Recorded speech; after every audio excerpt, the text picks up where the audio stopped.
Hello and welcome back to Xpwaste, where I've spent the last 4 months in a cave. I'm Michael. And I'm Oxie. If you're new around here, welcome. We're a podcast that talks, I don't want to say primarily about Old School Runescape, because that is what we talk about, right? We also get off on tangents about stuff that is both related to the game, but not related to the main title content, and then just not related to the game at all. So yeah, do with that what you will, but if you came here for Old School, which you probably did, you're in the right place. If you're not new around here, I have no responsibilities for this episode this week, and I am so happy. So we are going to be big chillin', clicking this night, and doing this episode with my boy Michael. Speaking of me, Michael, how's your week been? My week has been pretty decent. It's like, you know that feeling when you've been on a long vacation and then you come back and you have to just do real life again. That was me this week.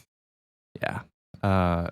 We came back from Connecticut on Saturday night, and then Oxie and I recorded the podcast on Sunday, and I didn't have any responsibilities because it was Oxie's 5th week in a row. and so I just played a lot of Baldur's Gate. If we're being honest, it's going to be really hard to not make this a Baldur's Gate podcast. I know we said, hey, you guys, we're primarily RuneScape, but how do we not make this a Baldur's Gate 3 podcast? I don't know how many hours I have logged in, but Oxie bought me the game last week, and then I downloaded it on Sunday. And then, I guess I can check. I think on Steam it says I've played for 12 hours. I feel like I've played way more than 12 hours, but there have been some nights where I've been playing RuneScape and playing Baldur's Gate, and I got the message on RuneScape that said you should consider taking a break. So at least 4 hours in one night. But yeah, I'm level 4. I'm level 4, I think, which is not that far into it. But I've just been going slow. I think you gain most of your XP through combat, and I've been avidly avoiding combat because I'm not that high yet. Again, this isn't a Baldur's Gate podcast, but you guys got to know, Oxie and I have been playing a lot of Baldur's Gate. I feel like there was one day I messaged Oxie. I said, it showed on his Discord. It said playing Baldur's Gate for 5 hours. I'm absolutely gaming. This man had the gall to put me on blast in DMs. I'm in the middle of an intense conversation. He's DMing me busy playing Baldur's Gate, huh? I'm busy shutting the hell up. Then the next day I looked, I'm it can't be that bad. The next day it was playing for 4 hours. I'm damn, I have a problem. Yeah. I feel like we could talk about the game, you and I, separately off the podcast, because you would just have to withhold the spoilers. I could tell you all about my adventures, but you see, that's to the point where I'm at. That's the strangest part about this game, right? I have been requested by about 4 or 5 different groups of people to start a playthrough of Baldur's Gate. Last night, our friend Arionyx even tried to join my game, and I one-tick kicked him immediately. He tried to join. I was in the middle of a conversation, and it was just allow player to join, and I said no and kicked him out immediately. Yeah. Everyone's path is going to be so different. I think someone posted in the other games channel or the Xpwaste chat that Baldur's Gate has 17,000 potential endings. Mm-hmm. So everyone's story is going to be wildly different, even down to what companions you're traveling with. My current party is Astarion, Gale, and Shadowheart. And I think if I met my companions in a different order, I probably would have had different companions. For example, the Githyanki lady, I asked her to say please when she was stuck in the trap, and she said, how about you just f off? Yeah. And then I haven't seen her since. The whole time she's been gone, right? Yeah. There have been Karlach I met way late into my playthrough. I was already probably level 5 or 6 by the time I finally met Karlach, because when I tried to go to where she was, I got my ass kicked by gnolls, and I can't go further than that, you know? Yeah. I don't know. I have no idea who that is. My party the currently... sexy tiefling. Don't know. Trust me, you'll know. When you I'll meet know. her, she's like Okay. it's not really a spoiler. It's like an integral member of the party who like stays at your camp or travels with you. When you Yeah. meet her, you're gonna know. Let me I'm tell gonna ya. know. Okay. So my party is Asterion, Shadowheart, and a guy named Will. Oh, you've who I got met Will. in Man, the Emerald Enclave thing. Man, Or Will the Emerald is. Cove. I don't mind Will, but like, Will talked to me one time and then danced with me and then kissed me, and then Gale got all pissed off. And honestly, I'm just trying to get with Shadowheart, and I don't know why I can't do that. And I've got these She's two giving guys off vibes, man. fighting over me, and I really don't care about either one of them. Though I kind of like, given the choice, I'd probably pick Gale. This is okay. This is the issue with being a therapist and being single and playing Baldur's Gate 3. Everyone is like, they're too emotionally wrecked, right? Like, I can fix Yeah. them. No, you can't. Here's the thing, motherfucker. I take the people who say I can't be fixed and I fix them for a living, right? Yeah. I'm gonna make Astarion feel better. I'm gonna make them all feel better, right? You mark my words. They open their minds to a little bit of polyamory. They share me a little bit. Let me tell you, everyone will be perfectly fine. Yeah. Right? Yeah. I just need my opportunity, right?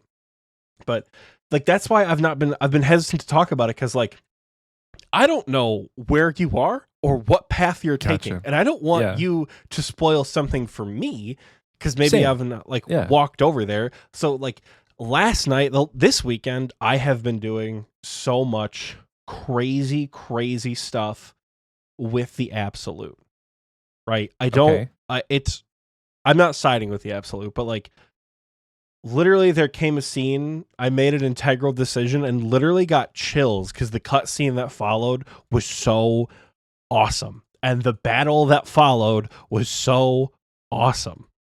Like, but I don't know what I can and can't say. So like, You can't say anything about Baldur's Gate 3 is really hard for me to talk about because I don't know how far other people are. And I don't know if what they're doing differently spoils something for me. Yeah. So like, I feel like maybe the early game is that way, where, well, the early game is probably everybody's doing roughly the same thing because you have to start the quests, right? Mhm. You have to get to the places to then discover other things.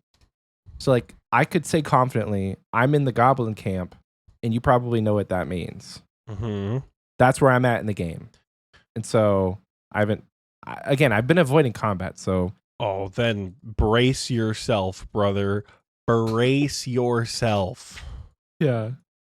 Well, I know that it's coming because that's obviously the point of D&D is like you get your character stronger and it becomes less about role playing the story and more about fighting to the end game, right? I know that is D&D in its core. So, I'm just trying to enjoy the story-filled beginning where I'm opening every single crate to find the 3 gold that I can and holding down Alt to see every single item that I can pick up. That's me right now. I saw a TikTok. I want to move on from Baldur's Gate because, again, we could talk about it the whole time. But there's a TikTok that I saw, and it was like this person having an inner battle with in their head. It's like they had a DM narrating in their head. It's like, and you walk over and you see there is a urn sitting there, and they're like, I know there's nothing in it. They're like, but this could be the one urn that has the item you need. They're like, I know there's nothing in it, so I'm not going to check. And then the narrator goes, but what if there is something in this one? And the girl goes, yeah, but I've checked like every single urn up until this point. There's nothing in it. That's me. I'm listening to the narrator go, but what if you don't check that one? What if you don't open this crate and you find a spoon? If you 'Cause really that's all there if you is. really want to giggle, look up Baldur's Gate 3 narrator bloopers. Oh, the nice. cast for Baldur's Gate 3 is funny as shit.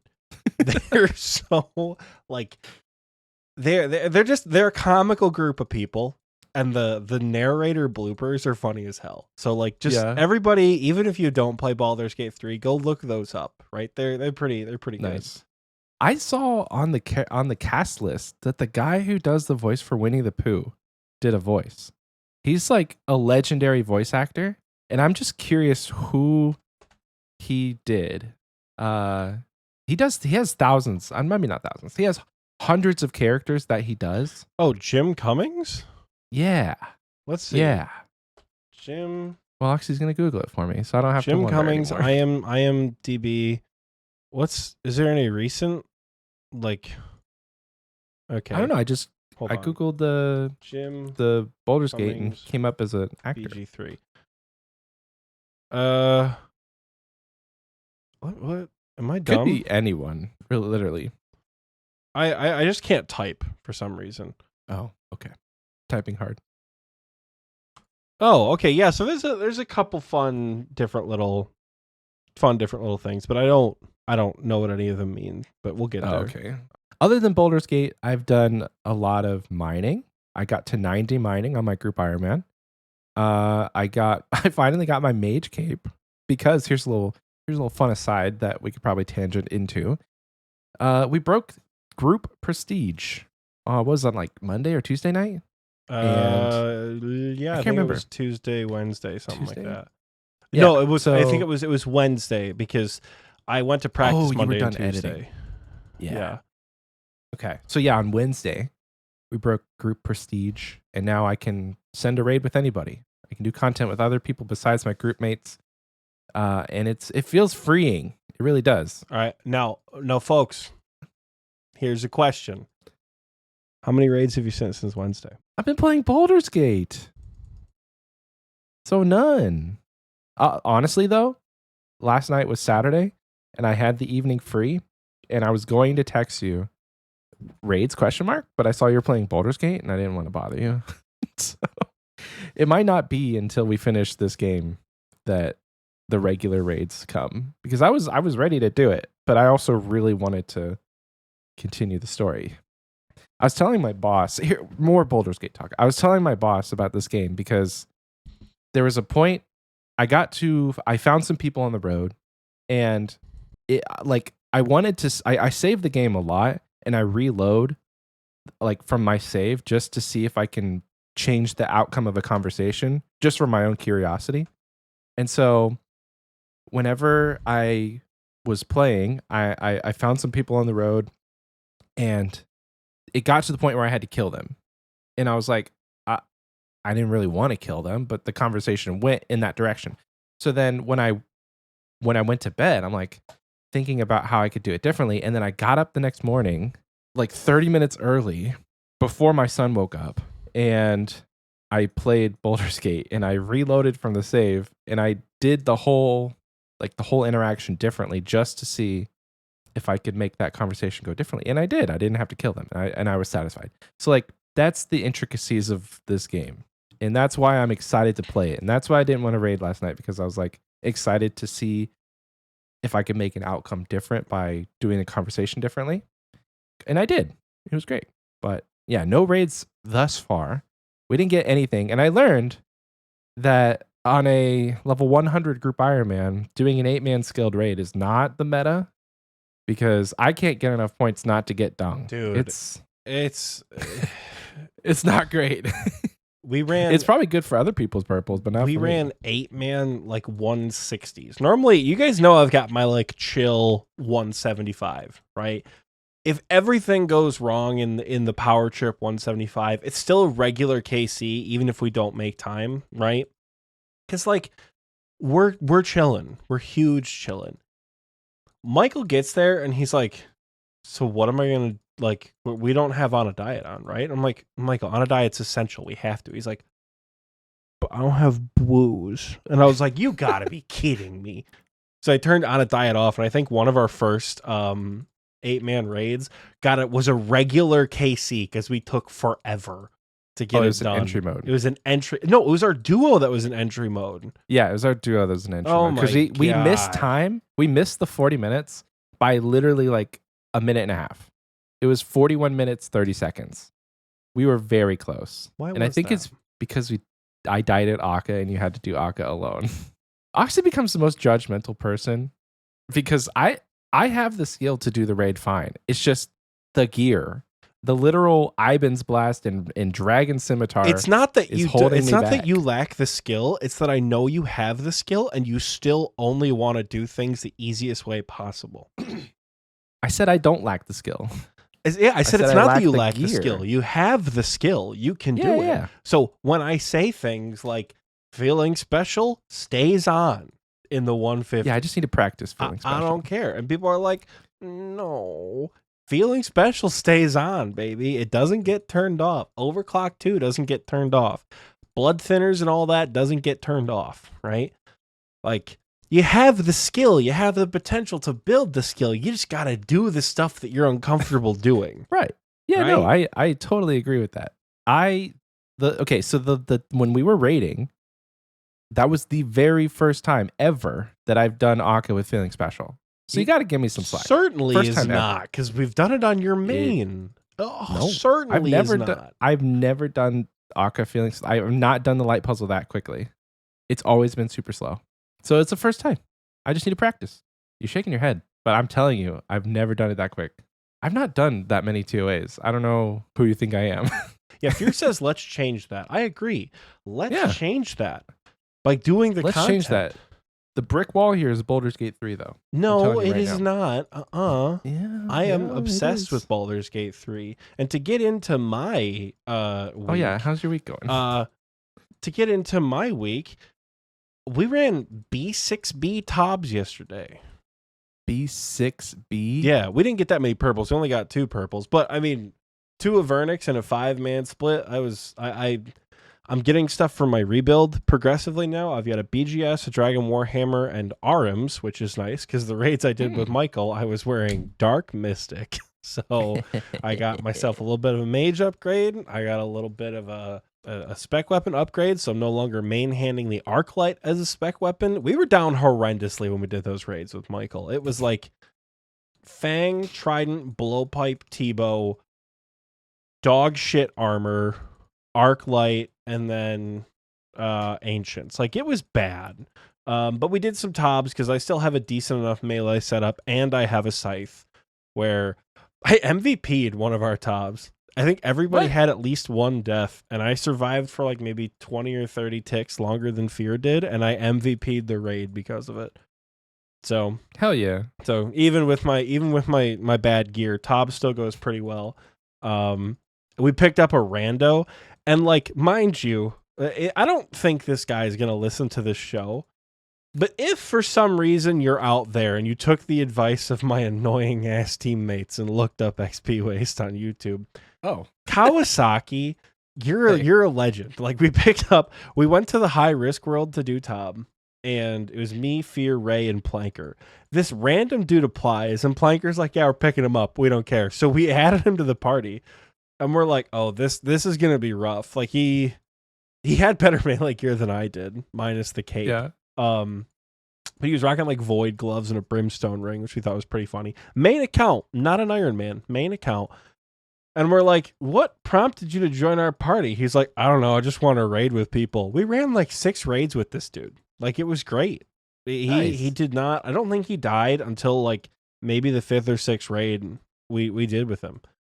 Like, we died a lot more. Was he in VC or just you guys were just we were just chatting in okay. game. The guy didn't join the Discord. He didn't join voice call. He joined our party hub panel thing, but he didn't do anything else. He was a great guy, delightful.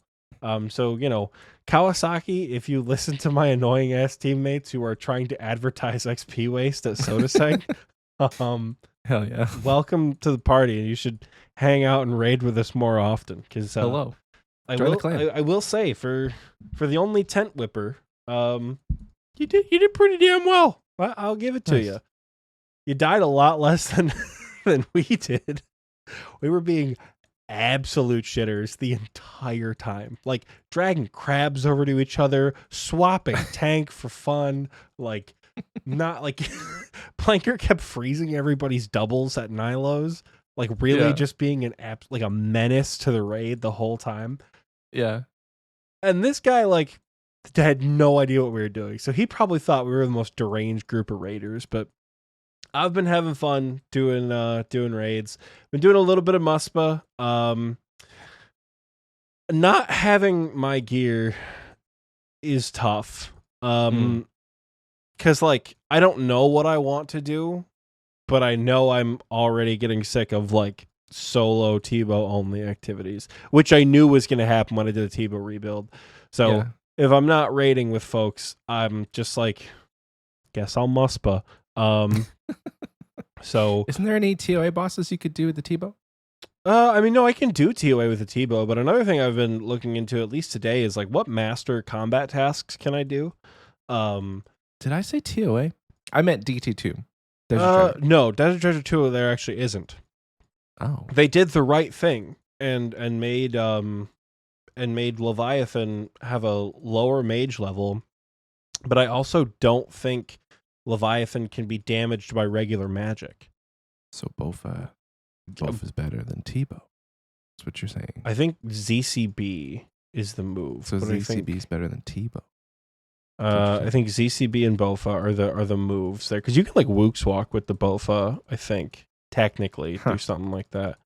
Lightning skip thing, like run back and forth. Pretty much. Tebow versus Awakened, yeah, but not the regular. And I do not have the money or the willpower to do the Awakened variant at all. There's no point. Once you get Blood Torva, you just leave. Like the drop rates aren't better, are they? No. Well, not better enough to justify spending 3 mil every time, but right. Yeah, I mean, I don't know. I'm just sort of I have a question. Question. Is there a world where you would sell the Tebow and get a shadow and swap it to be a shadow rebuild so that you could do more gear or do more content? The shadow is actually less content. What? Yeah. Oh. The shadow is less content, and the shadow requires more overhead, because to make the shadow really work, you need to have full ancestral. Gotcha. Which is like 400 mil right now, I think. So instead of 1.4, I'd need 1.8. And I don't have 1.8 lying around. And at this point, Tebow and Scythe are permanent things on my account. So I have a long way to go before I consider getting a shadow. Unless I pull one in a solo, I've got a long way to go. And even if I pull a shadow in a solo, I might sell it and complete the gear for everything else and then just start working for a shadow rebuild. Like from there, like earn the extra money I need to be able to keep the ancestral, sell everything but the Scythe, the Tebow, the Zenites, the BCP, and the ancestral, and buy a shadow and just go back from there. Because at that point, once you've got all 3 weapons, the world's pretty open for you. Yeah. You know, but I don't... Yeah, Mo Hadib says Shadow Rebuild is a trap, because literally it's like Mage only Zulrah, TOA, some of Chambers, Kriara, Calphite Queen, Bandos, you know, I don't know. I have a question. You know what you get when you do all of this content? Pets. Usually. Just cut me off in the middle of my week. That's cool. Yeah, no, we're doing great, Michael. Yeah, no. Pets. You get pets doing this content. I'm sorry. Yeah, no. Listen, I heard the transition I heard the transition. And I wanted it to still jump on wasn't even a good transition. But so now here we are in main title content. No, we're forced into main title content, baby. Let's get it going. Transition the damn video, Michael. Boom. What are we talking about today? You guys can see it on screen. If you can't see the screen, we're gonna tell you. It's the go read the title. It's the pet tier list. We're gonna rank all of them eventually. So we're gonna do what we should have done last time, and we're gonna make this a 2-parter. So we're gonna do some of the pets today, and then some of the pets next week, because there is a lot. There's over 60. I don't know the official count on our list yet. 60. There's over 60. 65, I think, is our. So we're going to do some now and some later. And before you start typing that comment or the community question reply, but Michael, there's not 65 pets in the game. Yeah, we know. There's some transmogs on here. And there's the regulars. For instance, we have the Chinchompa and we have the gold Chinchompa. Why? We'll get into it. I'm not. So My man added the golden Chinchompa, the blue heron, and the Guardians of the Rift transmog for the Rift Guardian, but forgot Metamorphic and Sanguine Dust and the Raid transmogs. Yeah. And also added a cat and forgot Nex. So like I didn't know. We So had hold to on. we had to rework the list a little bit before we started. The one I'll give you, I did forget the Metamorphic Dust and the Sanguine Dust and the TOA kit. But I didn't add them because I put the TOA pet, Olm, and Verzik on here. Oxie requested that we add the dusts just to give a rating to their metamorph. So I didn't forget Nex and I didn't forget Seracnus. It's just in the process of me making this list, they didn't get added. I know they were there because I went down, like on the wiki, it has a list of every single pet. And I went down the list one by one and took the screenshot off of the wiki. So I know they were there like at some point. But I went through and I actually made them all like square images so that like people's heads aren't getting cut off and like you're just seeing like the torso of Vardorvis. Well, Butch. Yeah, I tried to make Which is pretty much all Butch has. Oh, he's the only pet whose head is cut off, regardless of how we put it. Well, maybe like you're only seeing the torso of Nex, or another tall one is like we would literally just see like the arms like this of Olm, the Olmlet. He would just be standing here like this, no head, no legs. So I made them all look nice for you guys. I did it. It took like an hour and a half. But today is the pet tier list. Somebody requested this today. You know who you are. Somebody, whenever we had the weapons tier list, somebody was like, "Hey, a pet tier list would be kind of cool." But I don't remember who said it, and I'm not able to find it in Discord. So I apologize, but somebody asked. You know who you are. But yeah, we'll get started. I don't know where to start. Honestly, there are so many different pets and so many. Like we could do, for instance, we could do like all of the boss pets with all of the transmogs, or we could start with the skilling pets. There's a lot of categories here. We could do all the Godwars pets first. And yeah, I don't know. Where do you want to start? What are you thinking? I say we start with the skilling pets because it's easy and they at least have a basis for it. Okay. The first one that comes to mind is the rock golem, because like back when Jagex first released pets, I don't know what year it was. We should have had these fun facts pre-prepared, but back when they released the first ever pets, the first ones were the rock golem, the heron, and the beaver. Those are like the three main ones. I think Chin was also there, but that's why they're the most boring. Is because they're like, "Hey guys, we wanted some pets," and then that's before they got real creative with them. And so they're arguably really boring, but they're the OG pets. So let's start with the rock golem, because he's our depressed little guy. He needs therapy. I like the rock golem. If we're just to throw it out there, I think he's B tier. I think he looks like a pile of poop. He does.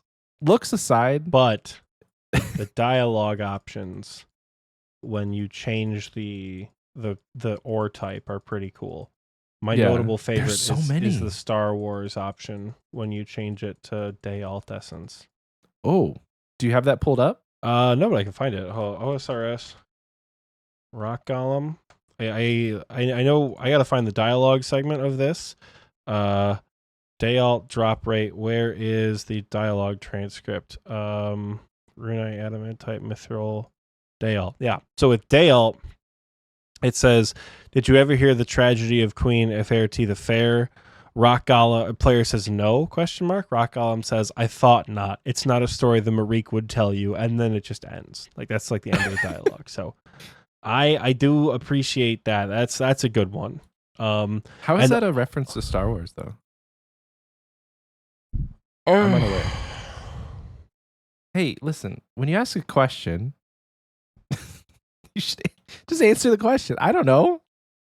Michael, have you ever heard the tragedy of Darth Plagueis the Wise? Oh. I thought not. It's not a story the Jedi would tell you. Tell you. Well, you didn't do it in the voice. I'm just kidding. Have you ever heard the tragedy of Darth Plagueis the Wise? I thought not. It's not a story the Jedi would tell you.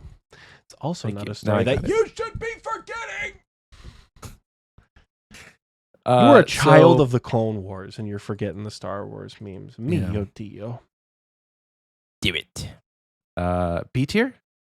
It's a good starting point. I was going to say we C can tier move all because these. it looks like a pile of poop, but B tier is fine with me. C tier is fine with me, though. I like the Golem, but it's not a pet that I have, and I'm kind of resigned myself to hating it right now because I am 15 million XP on my main and 5.5 million XP on my groupie, and I don't have the pet anywhere.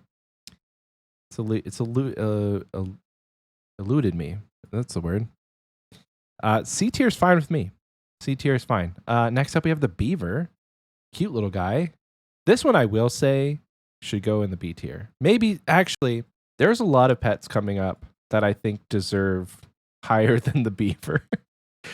And I don't know if I could put them next to the Beaver in the B tier. Again, it's just boring.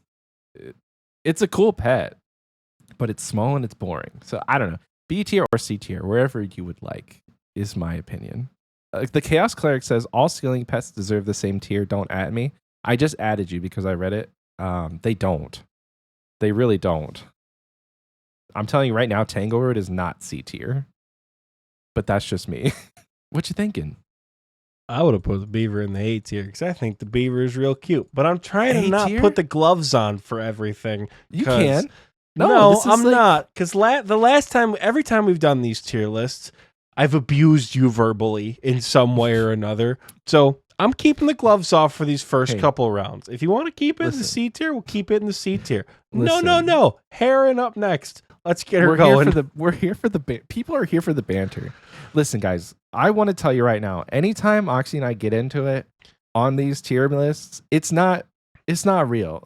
Every tier list is just XP waste fight night from the Chaos Cleric. It's not real. And the thing is, he's not wrong. Like, we agree most of the time, but sometimes I just like to egg him on with saying that the T-Bow is mid. It gives me joy watching him shake his head and roll his eyes back. It just does. Anyway, if you let it in the A tier and I say the C tier, then I think it deserves how's B tier. the Heron pet doing these days? The Heron pet, it can fly right into the F tier. Maybe D tier, but I would surely give it F tier. That's just me. We've talked about this at length. I don't know why you have to ask. Yeah, everybody's surprised. If I'm being generous with the Heron, why F tier? Listen, we've talked about this. No, I don't care. It's the laziest why F concept tier? for a fishing pet. I don't have it on any of my accounts. I think it looks dumb. The only redeeming quality is that it has a transmog that's relatively easy to get with the Blue Heron, which the Blue Heron was actually the name of my bingo team. So I have slight affection towards the Blue Herons, but the regular Heron can suck a dick. I don't like it. I think it's dumb. There's so many better options for a fishing pet than a bird. That's like saying, I don't know, something like if you had if you had a skill where you catch elephants, for instance, like if you had an elephant catching skill and then you made the pet a mouse, like it's slightly related because there's always a correlation between elephants and mice, but like why? You could have made it something better, like an actual elephant. They could have made a fish pet for the fishing skill, not a heron. We're getting into it too hard. Listen, I'm just saying, right? People are saying Sudtone says heron suits fishing like beaver suits woodcutting, right? Yeah. If you're talking about a wide variety, if you're just hunting elephants, maybe an elephant's a good pet. But with fishing, you're not fishing just one type of fish. You have dozens of options. So why not pick something that is known to be a very efficient fisher of things, right? Mm-hmm. Such as a heron that catches all fish, other than maybe like sharks and swordfish, pretty well when it's faced with such an opportunity. I would argue the heron pet's a great choice for A great. for a Great. fishing. Yes, for a fishing pet.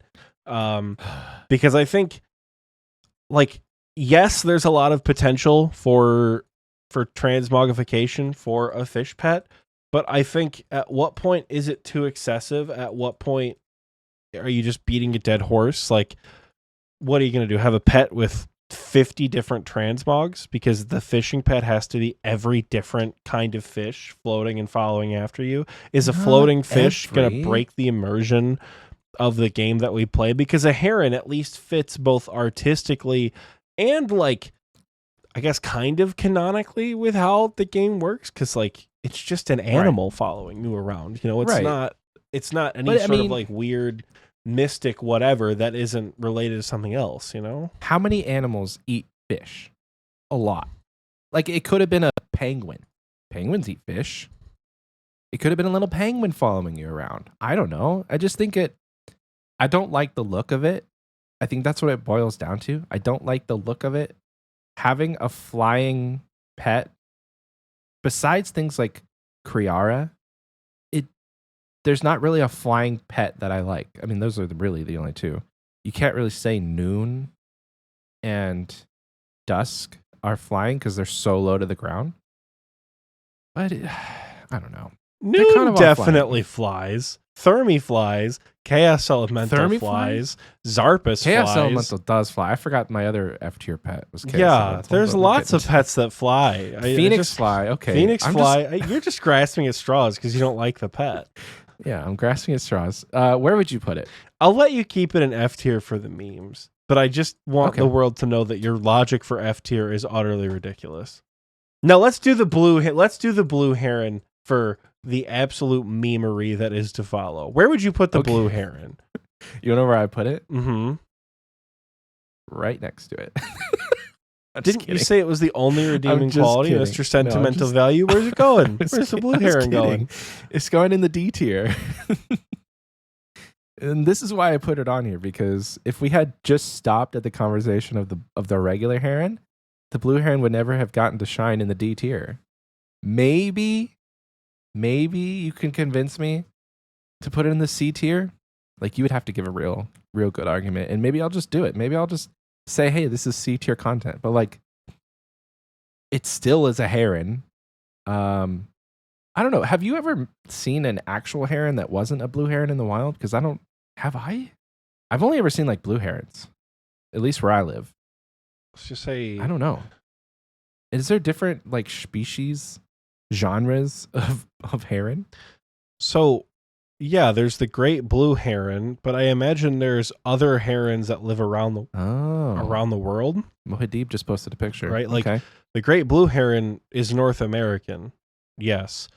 But the 12 types of herons found in the United States. Wow, there's so many. Yeah, there's a lot of different. Let's see. European heron. Is that a thing? The gray heron is what's found in Europe. The gray heron is a long-legged wading bird of the heron family, Ardea, native throughout temperate Europe and Asia. The great blue heron is replaced in the old world by the very similar gray heron, which differs being somewhat smaller with a pale gray neck and legs, lacking the browner colors that the great blue heron has. They are distinctly different species from different regions of the world. That's why you've not seen a heron that looks like the one in RuneScape, because we don't live there. Gotcha. Well, maybe one day I'll see a blue heron, not a blue heron, a gray heron. Boring gray heron. But for now, just a lot of blue herons. And like I said, you could convince me potentially to put this in the C tier, but like, the only redeeming quality is that the transmog is easy to get. It's not terribly taxing on your account. I say that in comparison to something like the Rift Guardian transmog, where you have to spend 3,000 pearls to get it. Arguably takes the longest of almost any transmog, in my opinion. And then it's just Spirit Flakes. Spirit Flakes, you wouldn't really use them unless you want to recolor your anglers. And then it was my bingo team name, so kind of a little soft spot for it. Would you be happy with it in the D tier, or do you want to put it in the C tier? Oh my gosh, so many types of herons. Moed just posted a whole thing. So wildly indifferent about the position of the blue heron. It can stay in the D tier. That's fine. Okay, cool.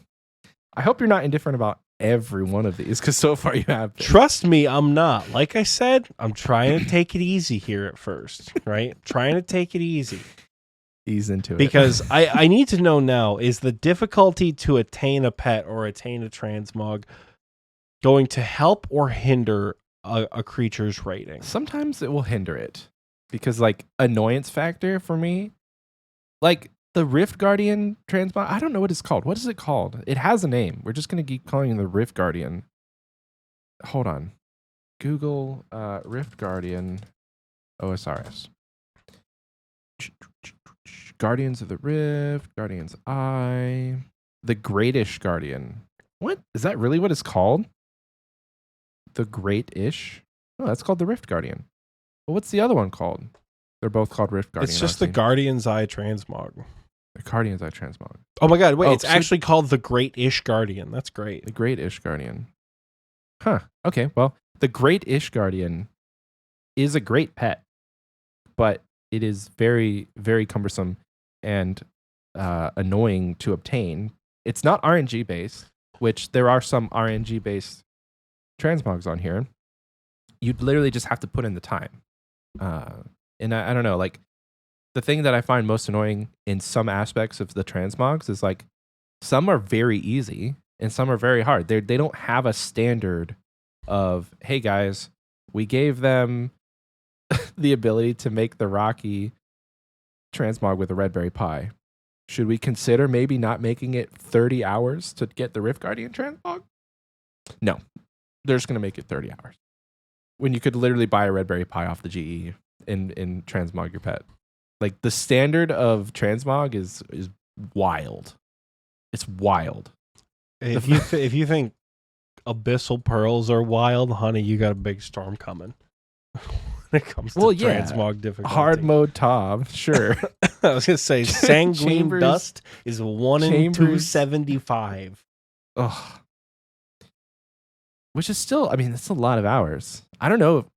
Realistically, though, if you're able to run efficient hard mode tops, would it take longer to get that than it would to get the pearls needed? I don't have the math in front of me. I don't know. But this is where I'm trying to resist the gloves. There's no way the Guardians of the Rift transmog is more difficult to obtain than Sanguine Dust, than Inferno Jad, than even to an extent Metamorphic Dust, right? Because what's the rate for Metamorphic Dust? OSRS shit. I can't type. OSRS Metamorphic Dust. Is it also 1 in 275? It's 1 in 400? Holy shit. See, this is what I'm saying. This is the standard is just all over the place. There is no standard. There's no standard. Like, if you have one raid where it's 1 in 275, why not make the other one also 1 in 275? I don't know. It's weird. And then you have the raid TOA where it's a guarantee as long as you just do it. So like, come on, guys. It's so backwards. Anyway, the transmog conversation aside, we have a couple more skilling pets. Just because you brought it up, Rift Guardian, where's it going? Oh, okay, Rift Guardian, where are you? There it is. That one's going in, for me, listen, I don't want this just to be, what's Michael's opinion on these? Like, we have to talk about it, right? I know, and I'm curious what your opinion is. My opinion is B tier. B tier. Yeah. I don't know if I want to put a skilling pet in the A tier just yet. There are A tier skilling pets in my opinion, but I have 2 of these actually on my account. I got it twice on the road to 99. I got it at 84 and then I got it at 93. And currently it's the green color because I like green. So I feel like it's a solid B tier pet because It is both thematically correct and it looks cool. And you can transmog it. Would you agree? I quite like the Rift Guardian. Yeah, it's one of the pets I have in leagues, which is neat. Oh, neat. I don't know how I got the Rift Guardian in leagues. I don't remember even getting the Rift Guardian in leagues, but I know I have it, and I colored it with a Law Rune because I got it in Trailblazer, and Law Rune was the coolest color I had available. But now I'll probably be able to transmog it to Blood Rune. Or maybe be able to do enough Guardians of the Rift in leagues, depending on what the tasks look like to get the Guardians of the Rift transmog for it. But as far as that goes, it's a really cool pet. It's easy and free to transmog, because sometimes easy and free is just as fun as finally getting the drop 16 hours later. Okay, so B tier then? Fine with me. Fine with you? Along that same note, the Great-ish Guardian. This is one that I would put in the A tier, personally, because I think it looks cool as hell. Looks aside, it's Paul's annoying to get. And can I explain why I think it's annoying? Not just the time, but the fact that you have to buy everything else first. If you're doing Guardians of the Rift, listen, if you're doing Guardians of the Rift, you're a mumpty if you're not buying the outfit. Like, get the outfit. You need it. It makes runecrafting so profitable if you're a main account. Like, it's dumb not to get it. So having the outfit is necessary, but like, you have to go back and do more. Because I don't know, like, I think you can effectively get to 99 and still have pearls left over after buying everything. But I didn't do Guardians of the Rift enough, because actually, like, Guardians wasn't out whenever I had my runecrafting grind. So I don't know if it's like even mentally feasible to do that much Guardians of the Rift, because ZMI exists and Zaya exists. So if you wanted to sweat and get really good XP, you could do Lavas. If you wanted to have moderately good XP with Day Out Essence, you could do ZMI. And then if you just wanted to relax and play Baldur's Gate while you're runecrafting, you have Zaya. So like, I feel like people really only do Guardians to get the outfit and to get the lanterns and to get the needle, and then they're out of there. That would be my strategy, at least, because I really don't like doing Guardians of the Rift. I think the games are annoying and they are very click intensive, and you have the chance of losing a lot with Mass Worlds. All that said, that's why it's annoying, because you have to do it and then do it again to be there for a long time.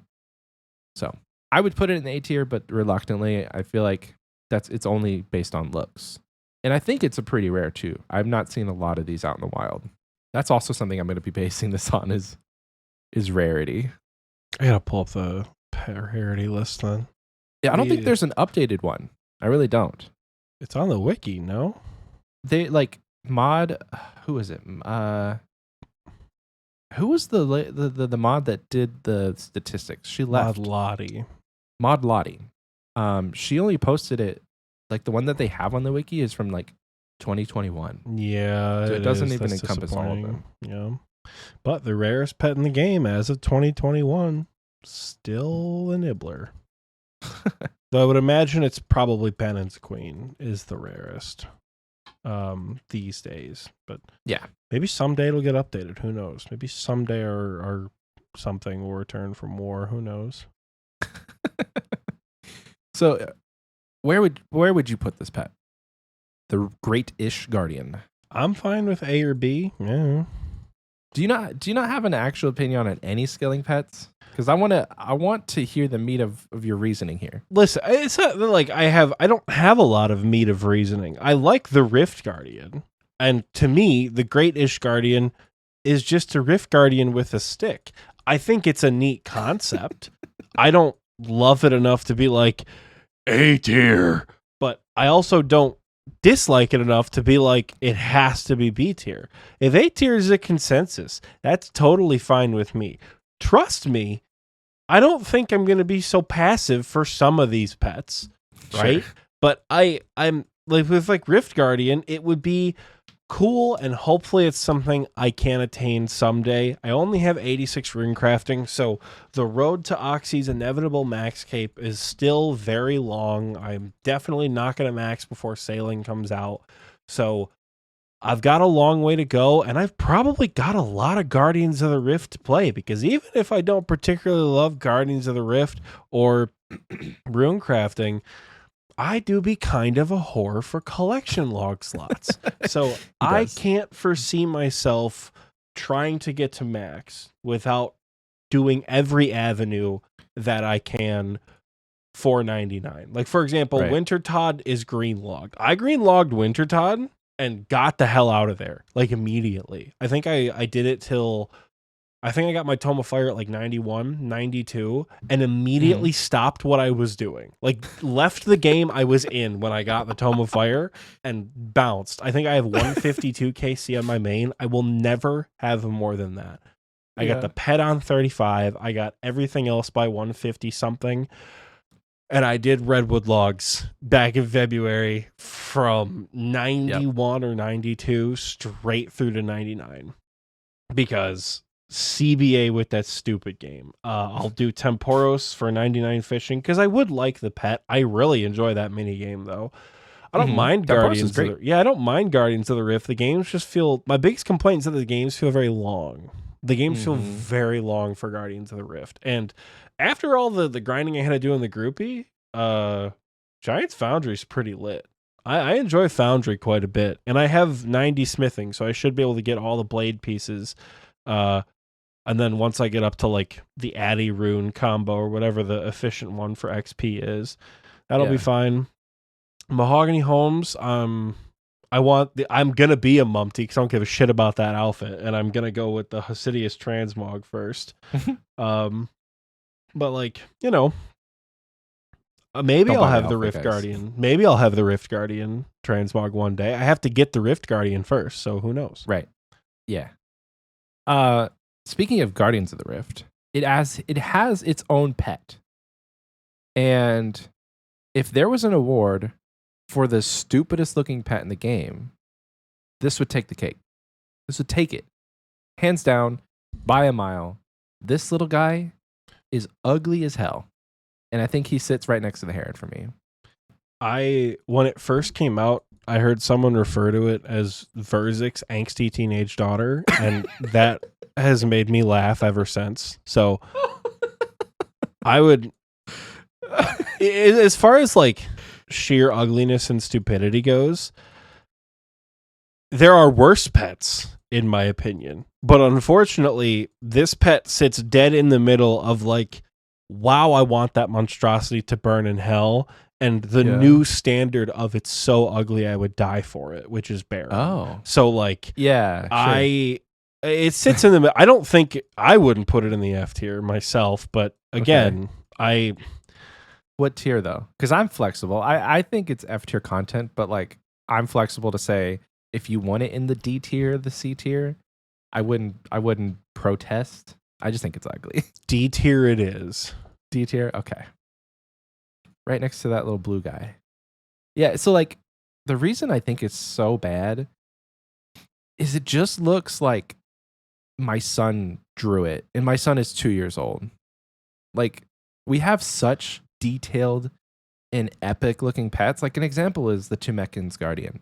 That is such a detailed and absolutely cracked looking pet, but you put it next to the Abyssal, whatever it's called, it just looks like my 2-year-old drew it. And they're like, yeah, that's great. Let's make it 3D and put it in the game. It's bad. So it's real bad. I'm gonna ask, do you know why it looks like that? I don't. Is there a reason? Like, do you genuinely not know why it looks like that? I don't. So is there a lore behind why it looks so ugly? Okay, released on the 13th of June 2005, The Abyss came into the game, where you could go to any altar in Runecraft. You know the Abyss pretty well. Yeah.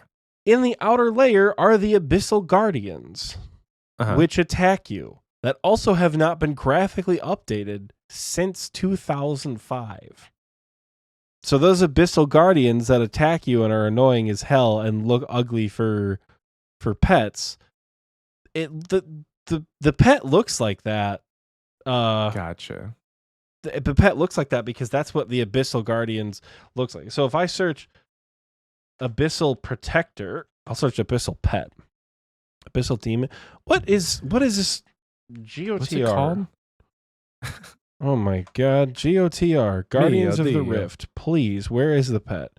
Rewards. This is all I want is the rewards. What is this thing called? The Abyssal Protector. Yeah, it's just the Abyssal Guardian with a few more details. That's the problem.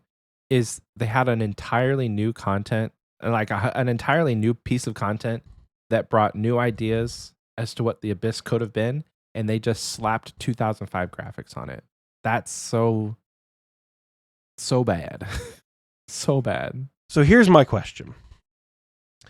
Would you rather them have broken continuity and added a whole bunch of brand new abyssal creatures with basically the exact same names and functions of what already exists? Would you rather have had them graphically overhaul everything in the Abyss to match this new Scar-esque thing that they're eventually leading up to? Or would you rather just have them use assets in a fun, neat little way? Because that's what Old School has always done. They reuse sound files, they reuse graphical assets. I know you hate when they do that. I know you despise when they cut corners and reuse assets, right? But I think it makes sense for what exists, right? And I like that also leads the question of like, we're jumping the gun, but like, do you feel the same way about the Abyssal Demon pet? The Abyssal Orphan? Like, why wasn't it Sire? Why is it an Abyssal Orphan instead of Sire following you around? Like, that's, I don't know. It could have been. It could have been, but it isn't, right? But so they didn't. Yeah. For me, again, this is one of those like ugly, a joke I saw about it made me laugh, but not so ugly that I would never, ever, ever want to see it again, right? Here's the irony of all this. I have it on my main account. I got it at like 42 polls. I got spooned this little guy, and I still can't stand it. Still cannot stand it. On the same topic of like the Abyssal Demon, like with Sire, it doesn't look like my 2-year-old drew it. So I'm happy about that. At least with the Abyssal Demons, they...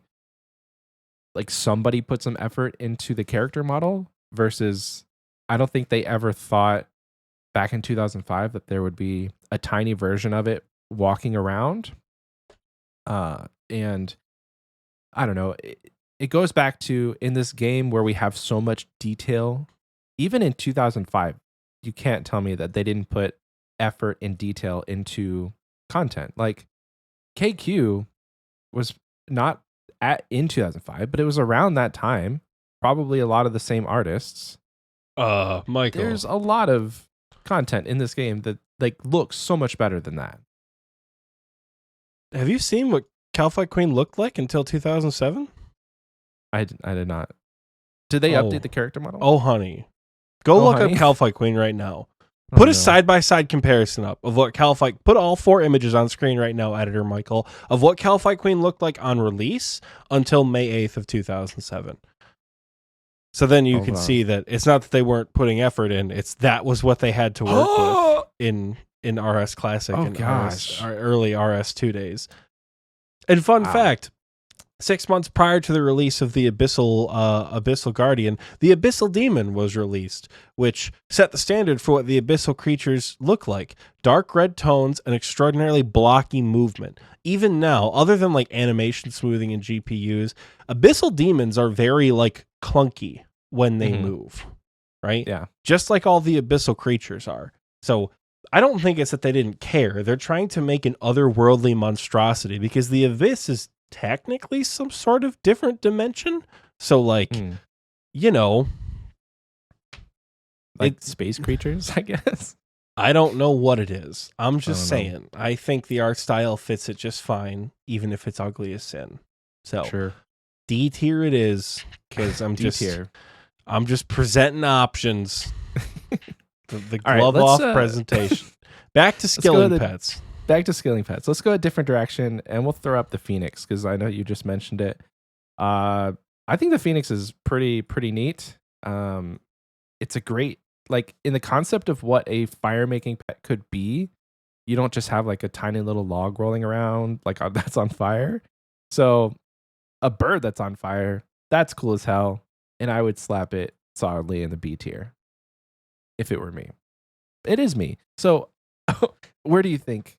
Do you agree with B tier on this one?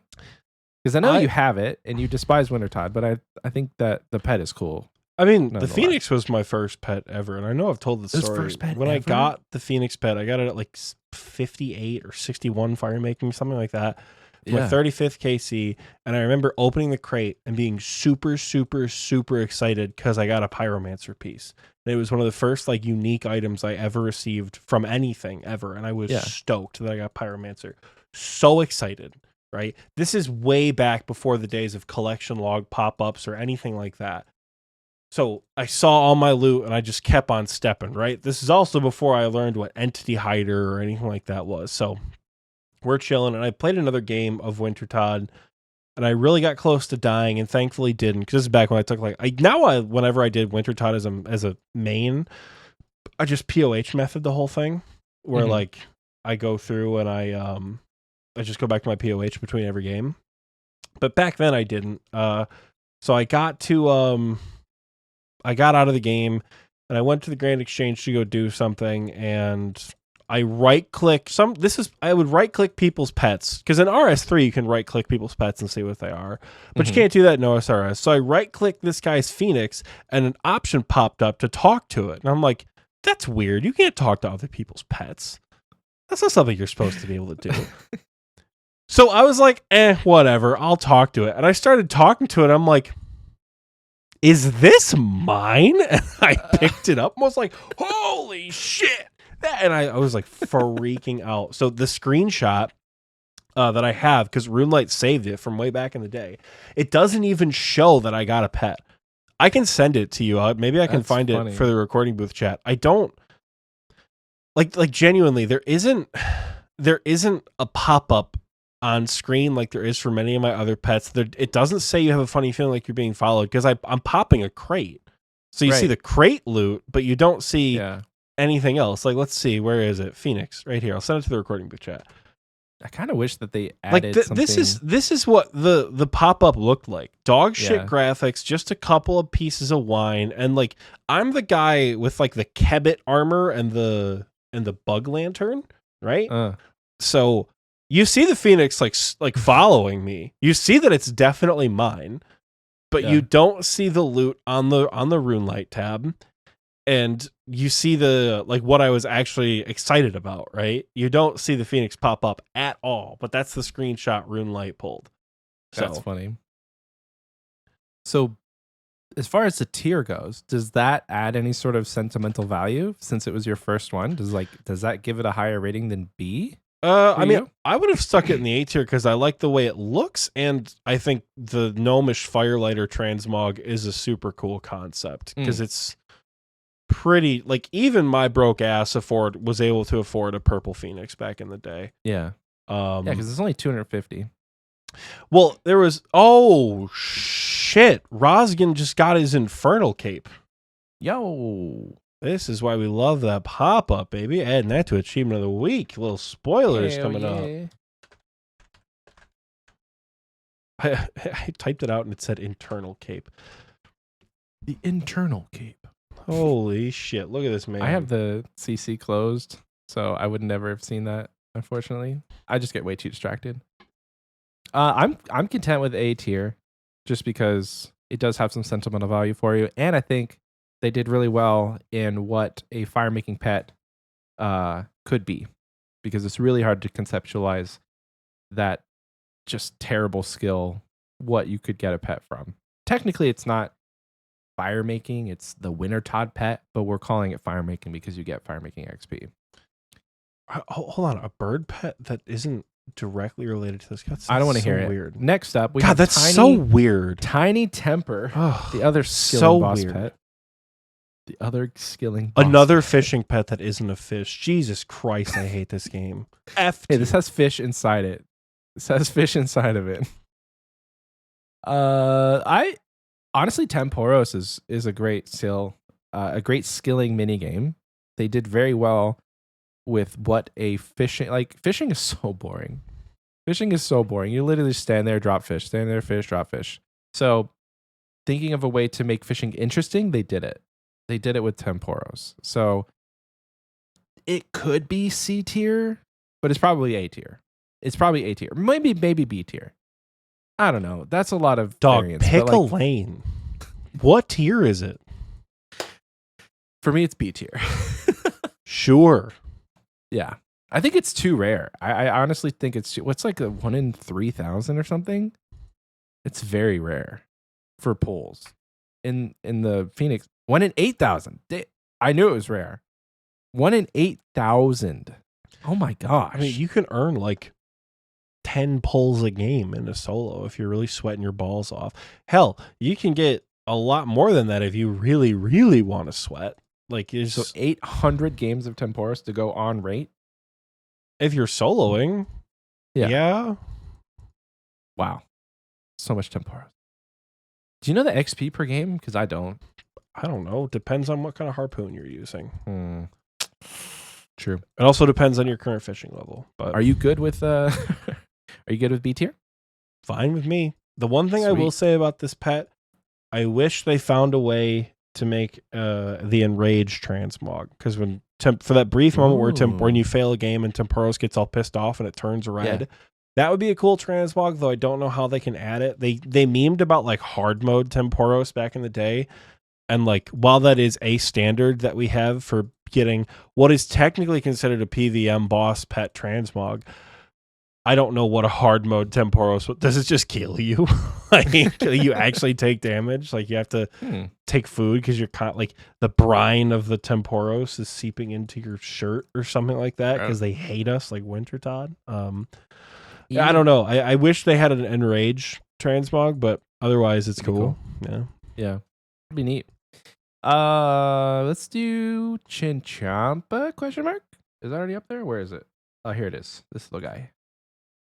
This is another one of those kind of boring pets for me. And the fact that it's a hunter pet, but you only get it from doing chins, I'm kind of salty. Because before Herbiboar, this was the only pet you would get from hunter. And so it seems kind of, I don't know. It's sad. It's sad boy hours when you like, you could go from 1 to 99 hunter and never catch a chin and never have the opportunity for a hunter pet. But there is a hunter pet. It's not going into D tier. I just got lazy and wanted to set it down. I don't have any affection or affinity towards this pet, so I'm gonna let you rate it. Then you're gonna hate my answer because I also don't give a shit. 3 different transmogs is neat. That is cool. Yeah, it's cool. Technically 4 if you count the golden one, but for some reason the golden one is its own thing. I don't know. C tier, but we don't give a shit. Perfect. Tier, Perfect. Sure. I don't know. That brings up the golden one. I think the golden one in my mind is always 1 tier above. So wherever you were going to put the regular one, I was just going to suggest. I was going to put the golden tier one on the F tier. Were you really? Mm-hmm. The golden one is such shitty RNG to get. It's 1 in 10,000. I don't have the Chinchompa pet, and I don't have the golden Chinchompa pet, so I don't know, right? But it's not like it warns you when you get a golden one that you can't change it back. Does it? Well, if you're spam clicking doing the metamorphosis like most people do, it does stop you and say, hey, you probably shouldn't. Are you sure that you want to change it? So are you sure? It's not like you could just get it on accident. I'm pretty sure. I'm fairly certain that there's a warning. Because my issue with this pet, once you have it, you can never ever ever change it back, right? You can never change it back. Wait, once you unlock the gold tier, do you not just get the gold tier forever? Yep. It's another 1 in 10K? It's another 1 in 10K. Oh. Randomly change a baby Chinchompa's color between black, gray, and red. When changing colors, there's a 1 in 10,000 chance that it will change into a gold color. When attempting to metamorphosize a gold Chinchompa, a warning is displayed with a yes or no option. So you are correct. The Chinchompa will retain its gold player retain its gold color if the player logs out or adds it or retrieves it from a menagerie. However, should a player die with a golden Chinchompa, the pet will no longer be golden when claimed from insurance. Oh my gosh. And the golden Chinchompa, it doesn't have any. The dialogue difference is squeak squeak and then squeaka squeaka. I don't Pikachu. understand. Oh yeah, haha. But because they gave it like Pikachu ears. yeah, I don't. Huh. I think it's shit, right? F tier, or should it go below one below? So in D tier. I would.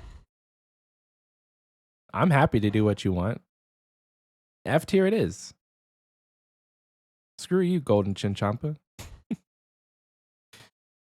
Okay. We have a couple more scaling pets here. Let's see. Where's the squirrel? Let's do the squirrel next. There he is. I think the squirrel's cute as hell. I don't love agility, but you have the option to progress for the squirrel and the squirrel transmog while doing the howled sepulcher.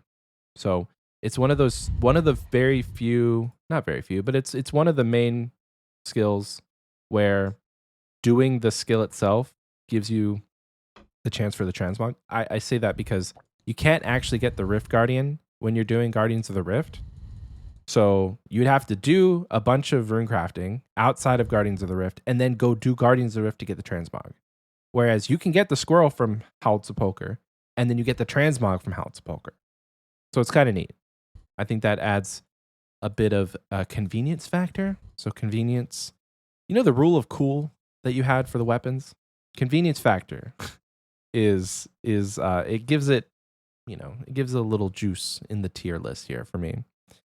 But I would put this guy, probably in the B tier.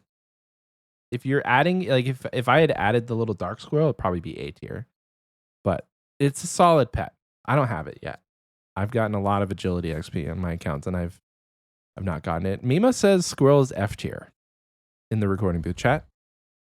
I'm curious why Mima thinks it's F tier, but surely I don't think because he it's doesn't F-tier. have it yet. Surely. Sure. Probably lots of agility. I'm gonna say Mima has like 25 million XP without the pet. Oh, he just doesn't like it. Okay. Oh, he has it. Just doesn't like it. Mima's a squirrel hater, everyone. Agility wise, does it make sense? Yes. Squirrels are very, very agile. So, I mean, there's a lot of pets that are like, there's a lot of different animals I think you could have had for the agility. Like a monkey would have been really cool because monkeys are like agile as hell and jumping around, doing all kind of stuff. But squirrels are cool. Are you okay with it in the B tier? Yeah. Sweet. Is there any other? I mean, I know Tangle Root's on here, but other than Tangle Root, Rocky. I almost forgot Rocky. This is an interesting one for me because I don't really care, but I have it. I've gotten it 3 times on my accounts. 3 times on my main account, actually. On the road to 99, I got the Rocky 3 times. The transmogs are fun, but I don't like. It's not a pet that I'm particularly, what'd you call it? Like affectionate towards. Lots of people love it. Lots of people are like, he's the cutest thing. I want the little squish. But I don't know. Could have it, could not have it. It was like a happy surprise, I guess, when I did get it 3 times. free pet reclaims. Do you have this pet? In leagues. Oh, you got this in leagues too? Wow. Yeah, I got this in leagues at like 40 thieving, going for easy clues in Trailblazer. Trailblazer was cracked for pets. I got 2 pets. I got Rift Guardian and I got Rocky, which is pretty sick. Ooh. I like Rocky quite a bit. It's a scaling pet that if on this miserable grind to 99 thieving, I would quite like, because I didn't get Tangle Root. I did get Phoenix. I didn't get Tangle Root, and I think it's the only other 99 that has a pet. Scaling 99 that has a pet that I have. So I would quite like Rocky. I like it quite a bit. I think all 3 transmogs are neat. I think the gray and white one, not the standard one, the gray and white transmog, I think is my least favorite. But I think the regular raccoon and the red panda one, I think it's technically a red raccoon, like Tom Nook. I think that's what it's supposed to be. So those 2 are cool. I quite like this pet. It's neat. I'm just reading the recording view, and the Chaos Cleric says, I leave for 30 minutes and we put Pikachu in the F tier. Yes. Yes. It's unhinged. I know. So, do you say leave it in C tier or do you want to pop it up to the B tier? Sure. I asked 2 different questions and you said yes to both. I would probably put it. I'll B is fine. B is fine. Okay. All right. I can't think of any other. I mean, Herbiboar's kind of Tangle okay. Root. Herbiboar. Tangle Root. Let's do Tangle Root. Tangle Root. It has eluded me thus far. 23 million farming XP, and I know before you start typing in the comments and posting in the community question, I know that 23 million is not dry. I can't start complaining until you hit like I think 70 million XP. After 70 million, you're technically dry for the Tangle Root, which is absolutely, positively absurd. It's crazy. It's like, why is this pet so rare? But Tangle Root looks cool. I don't know that, like, okay, if you had talked to me a year and a half ago, I would have said Tangle Root S tier. You can't change my mind. But I've kind of given up. It's still cool looking. When you think of a pet for farming, there was a lot of different options, and I think that they conceptualized it very, very cool, like a little tree ent. I guess how it relates to farming, I'm not sure. But there's this weird, like, it wasn't a rake shit concept. It wasn't something you actually farmed. Well, game sucks. F tier, baby. Whenever you think about a pet, there's this like unspoken rule that humans, like humanoid creatures besides like Zilliana, should not be pets because it's just a weird concept of having like a little farmer dude following you. So it's really tough when it's like the main thing that you do when you're interacting with farming is you're like you're growing plants. So like, could it have been a little animated corn stalk that has legs? Sure. But they made it basically Groot from Guardians of the Galaxy, which is cool. I loved this pet back in the day, but I'm kind of salty at it now. So if you asked me a year and a half ago, it'd been S tier. Maybe it could have been A tier, but I think right now for me, Tangle Root's B tier. Just because it's so stupidly rare for me and most people. Okay. You either get massively spooned or you go massively dry. I don't think there's an in between. I really don't. Because there's people who have gotten like 3. Like TMD has 2 of them on the group Iron Man, like pre 80 or 90. But then there's people like, I don't know, there's people who've gone 200 mil and not gotten the Tangle Root. And then they did the first farm run after 200 mil and they got it. It's just, I don't know. So B tier good. A tier maybe. A tier, okay. 100% A tier. It's a cute little tree ent. It has 5 different super obtainable transmogs that all look sick. They look really cool. Transmogs actually make the one thing I wish they would add for Tangle Root, and this is not a gripe, it's more of like a what if would be cool. We got to add like a haunted transmog. We need like a dead tree Tangle Root for Halloween or something like that. Mm-hmm. Like we need, because I think there's standard Tangle Root, there's dragon fruit tree Tangle Root, there's crystal Tangle Root, there's redwood Tangle Root, and there's also Guam and white lily. You don't see the Guam and white lily. I don't feel like you see the Guam one very often because the Guam doesn't look terribly different than the acorn, the regular one. Yeah.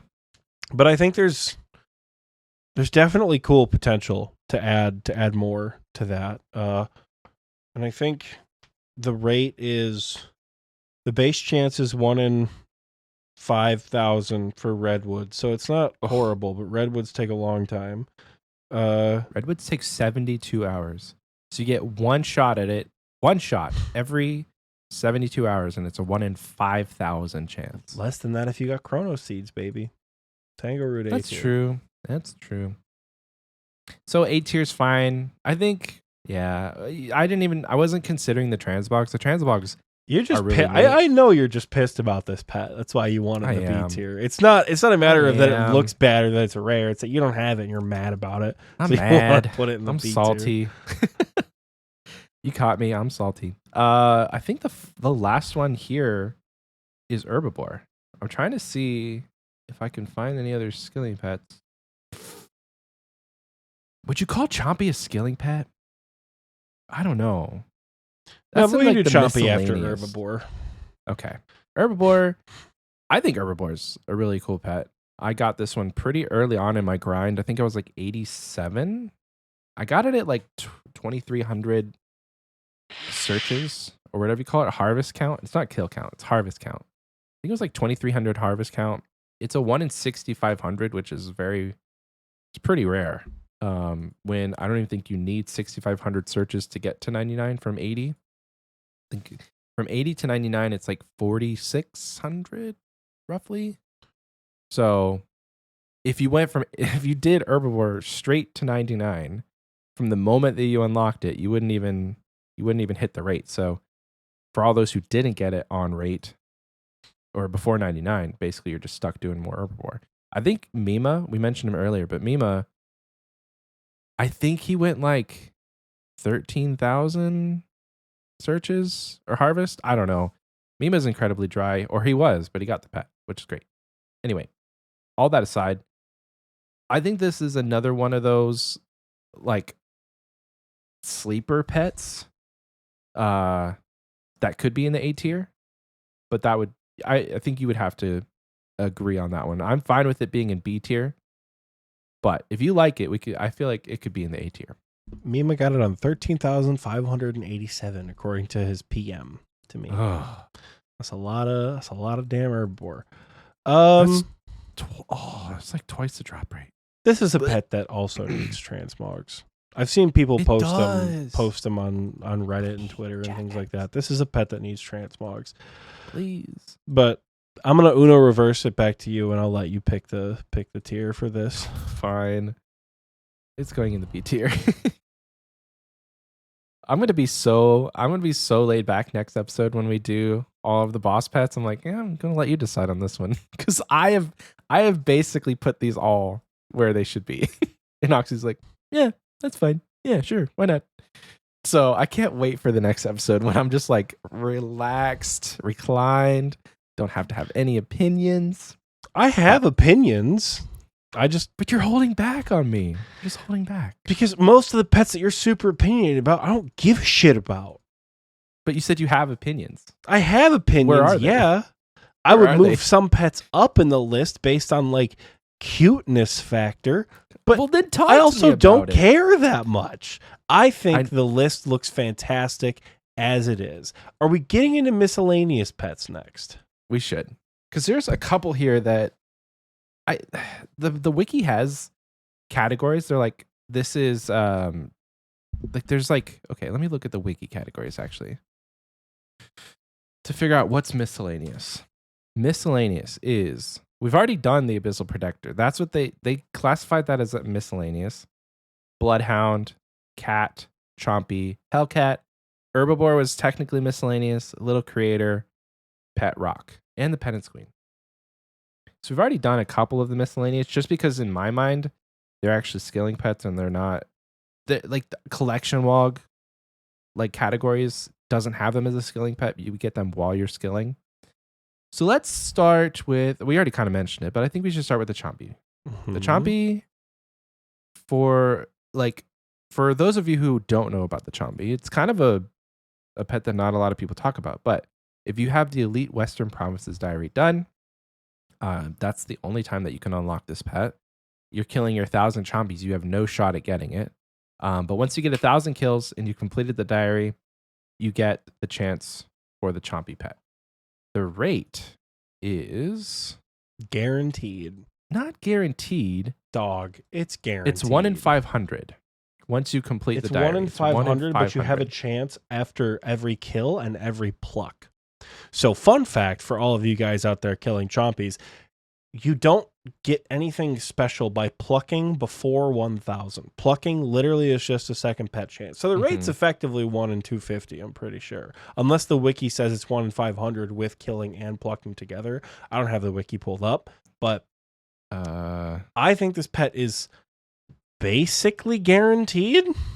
It's basically guaranteed, yes. Like, once you get the skills, I think it's very unique how you have to unlock the pet with the Western Provinces Elite Diary. I think it's a super cool concept that could be applied to other diaries.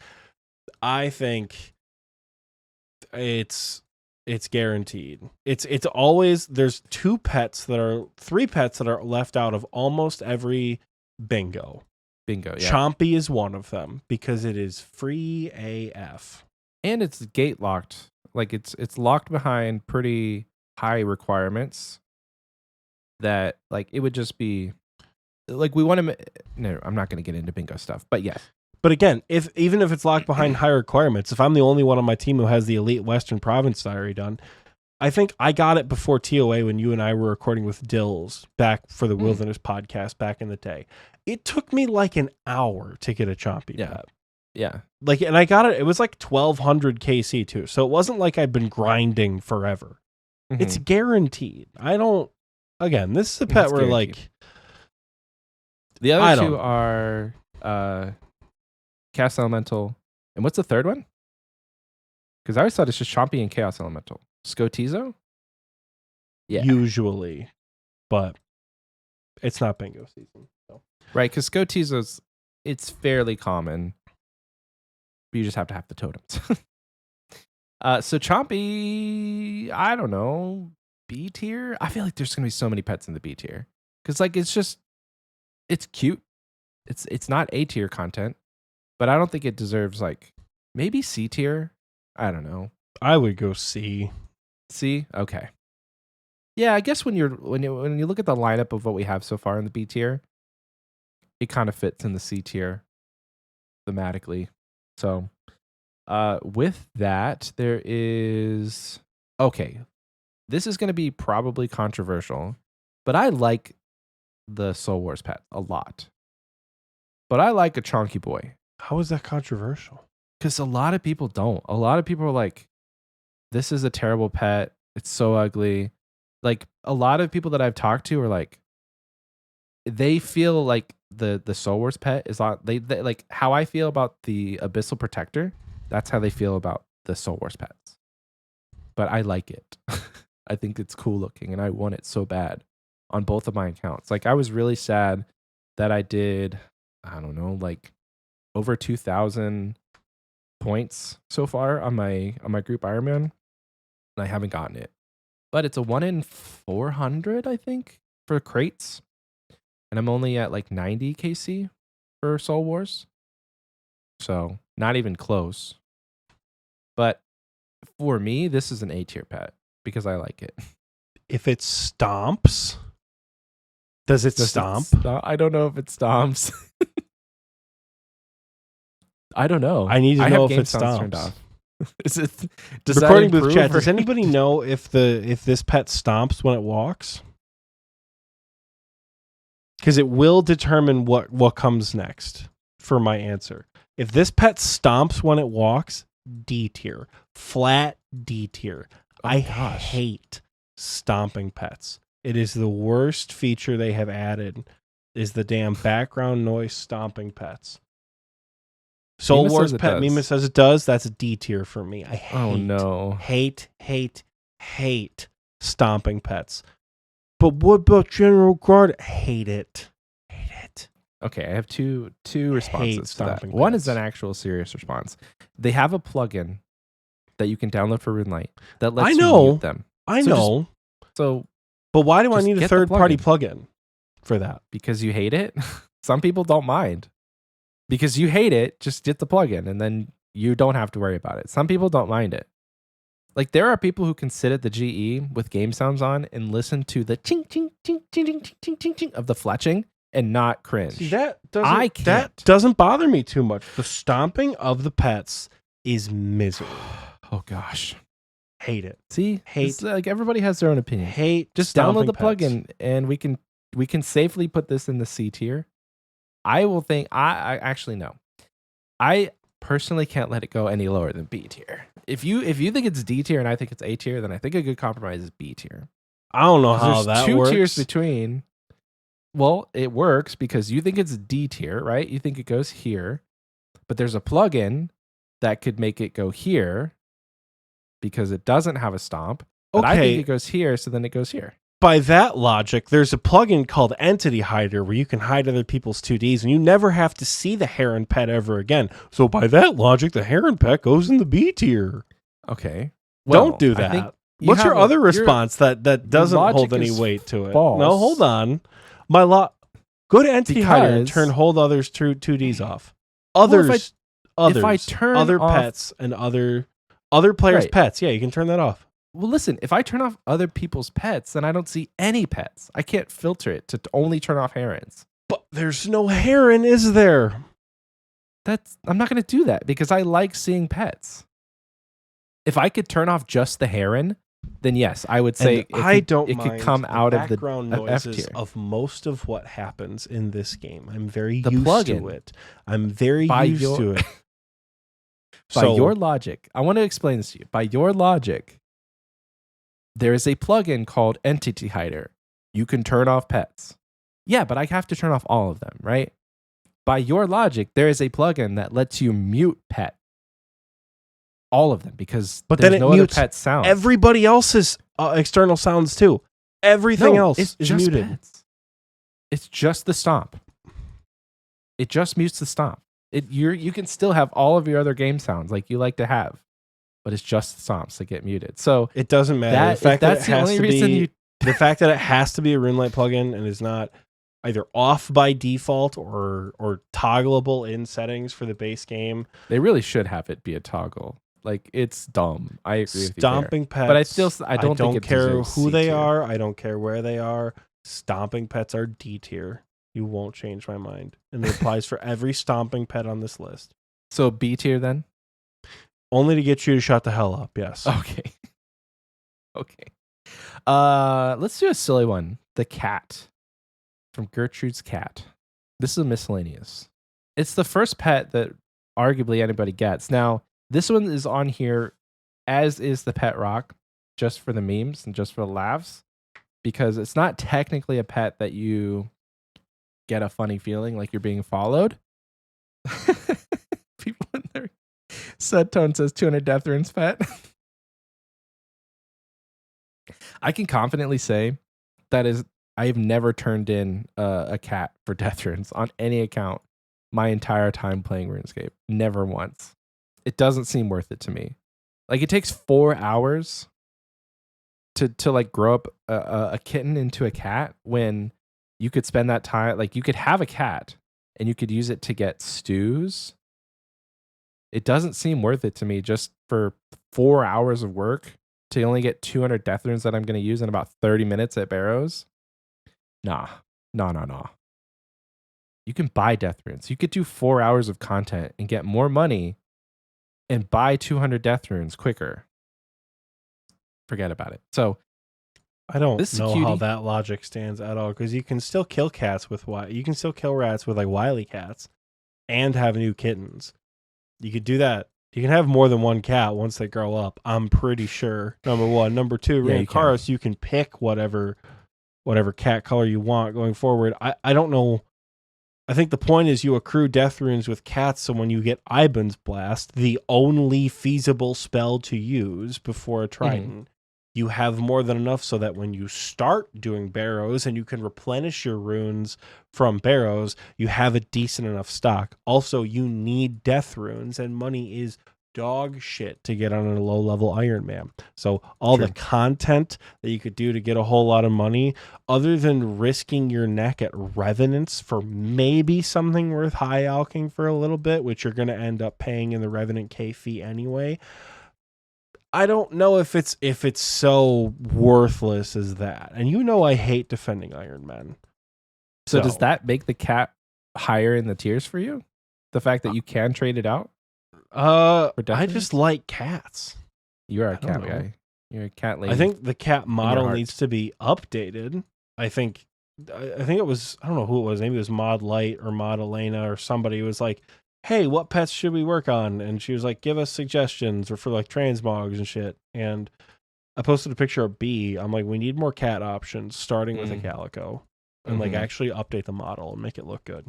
But right, make it look like a cat. They're all the same cat style, but just different colors. When I think a lot of different cats have a lot of different shapes. On the topic of cats, they've been teasing dogs and dog breeds for a long time, and when is that going to happen? Give us a quest about dogs. So what? B tier for cats because your cat's name is B? sure. Sweet. Right next to the old Soul Wars pet. Another miscellaneous silly one is the pet rock. This one is absolutely essential for solo DKs. So I think this will be our first S tier pet, everyone. No? I'm doing the podcast alone, guys. I don't know what to tell you. He's not giving me anything. This is sure. That was a joke. It's an item. It's not a pet. It's an item. Though No, you can't put it in your It's a menagerie, pet. which is pretty funny, and it does get a party head at Christmas time. Listen, which that is was pretty funny. that was the only basis for why this is a pet is because you can put it in the menagerie. If you can't put it in the menagerie, it's not a pet. That's why I didn't put the fishbowl on here. You can put the fishbowl in the menagerie. Wait, you can? Yeah, my fishbowl's in my POH. Yeah. Oh. Does it just like change? Does it like teleport Yeah. every time you move to the house? Yeah. I might have to do that. Mohadib says S tier, no meme. It's up there. It's not S tier. That was a joke, but I do think it's at least C tier for usefulness and memery because you can put it in menagerie and every time you go to your house, it changes location. And doesn't this have a follow option also? To where like if you're running around, it starts teleporting with you? No? What am I thinking of then?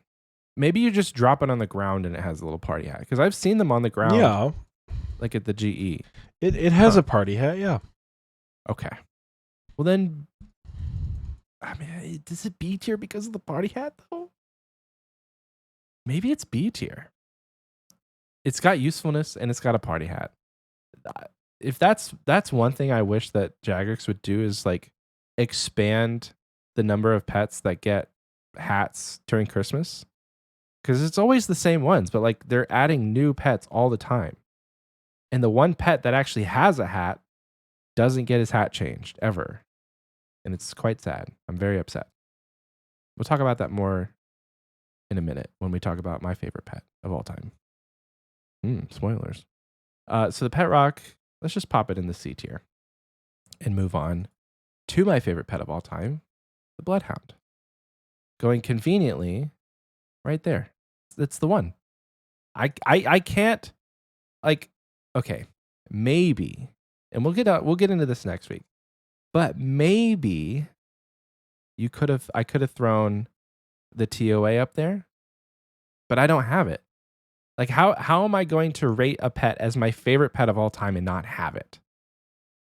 So as of today, September 3rd, 2023, Bloodhound pet is my favorite pet of all time. And that's why we added this little guy up here. Just to show like this is a cut above S tier. Normally the Bloodhound pet is an S tier pet, but in this sense, it's my favorite. See, that's the thing. I don't know if it's an S tier pet, but I'm also not a dog person. But this is why we put this tier in here, so we each get at least one uncontested argument. Yeah. Okay, is that it on miscellaneous? Let's look through the Still list got the here. Penance Queen. Oh, where is she? There she is. Well, I think this is the last one. If I'm just giving this a quick scan, so this one's also super ugly and rare as hell. F. Okay. F. I would agree. It's a dumb pet. Takes like too they have long so to many get. character Barbarian models. Assault sucks. F. Yeah. F. Why no Transmogs, Jagex? There's so many different character models in Barbarian Assault. Transmogs would not save this pet from the depths of the F tier. Really? F. It's what if too it was big, not as rare? It's too ugly. F. It's not too big. F. Big pets are awesome. Big pets are the worst. F. Pet is All too right. large. F. So we have F's fine. We have So lots here's of the deal. No. categories. Before you go on, we have okay. bored the dog shit out of the people right now. Look at the pets that are on the list. There's not a single S tier. There's not a single PVM pet. We have to give the people some sustenance if they've not all already left in the hour and 45 minutes we've been doing this tier list. We got to get something. Also, as far as skilling pets are concerned, we forgot Volcano. Where is she? Oh. Okay, real quick, we'll do Volcano. Small Kano for me, I would put it in the C tier, maybe B tier, probably B tier. What do you think?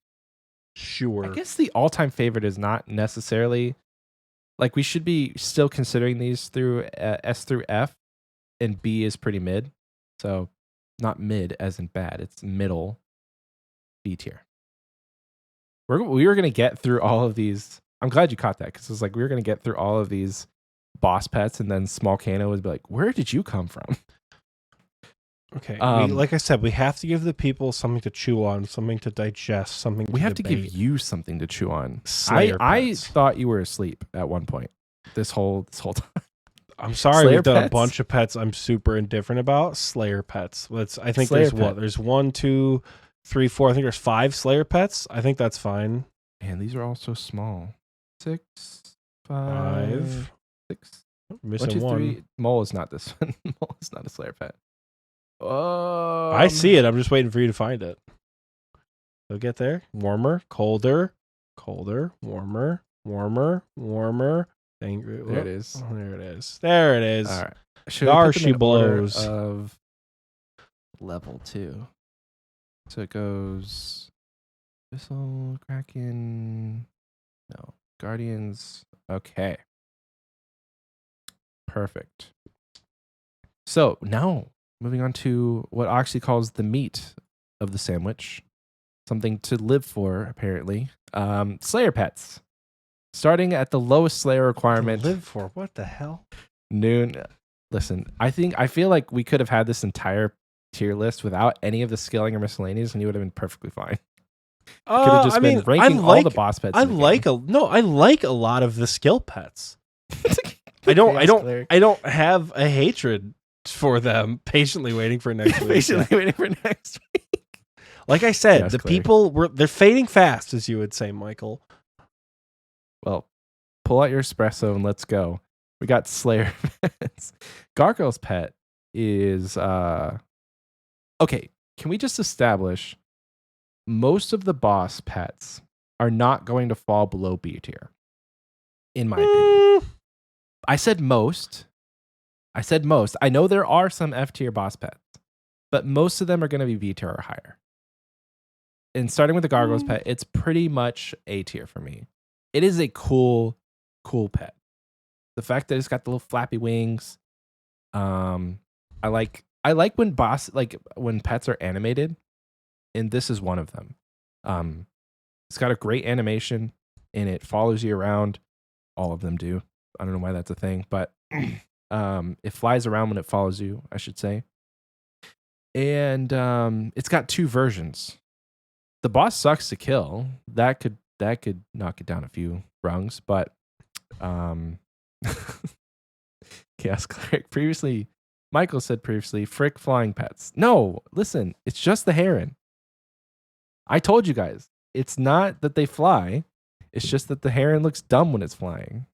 Okay, here's another thing. Does a heron fly when it's hunting? It doesn't. Usually it's standing there in its regal pose and it like dips its little beak in the water.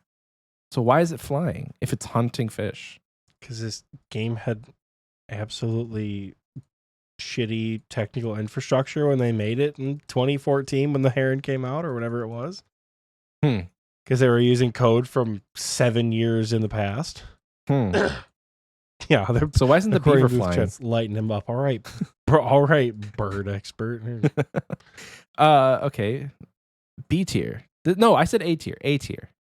Gargoyle's pet A tier. Good answer. Correct answer. Gargoyle's pet A tier. Yes. Abyssal Orphan. You have this one. I do. I remember you getting this one. Yeah, I got it in bingo way back in the day. It was like Springo 21, I think. It was way back in the day I got it.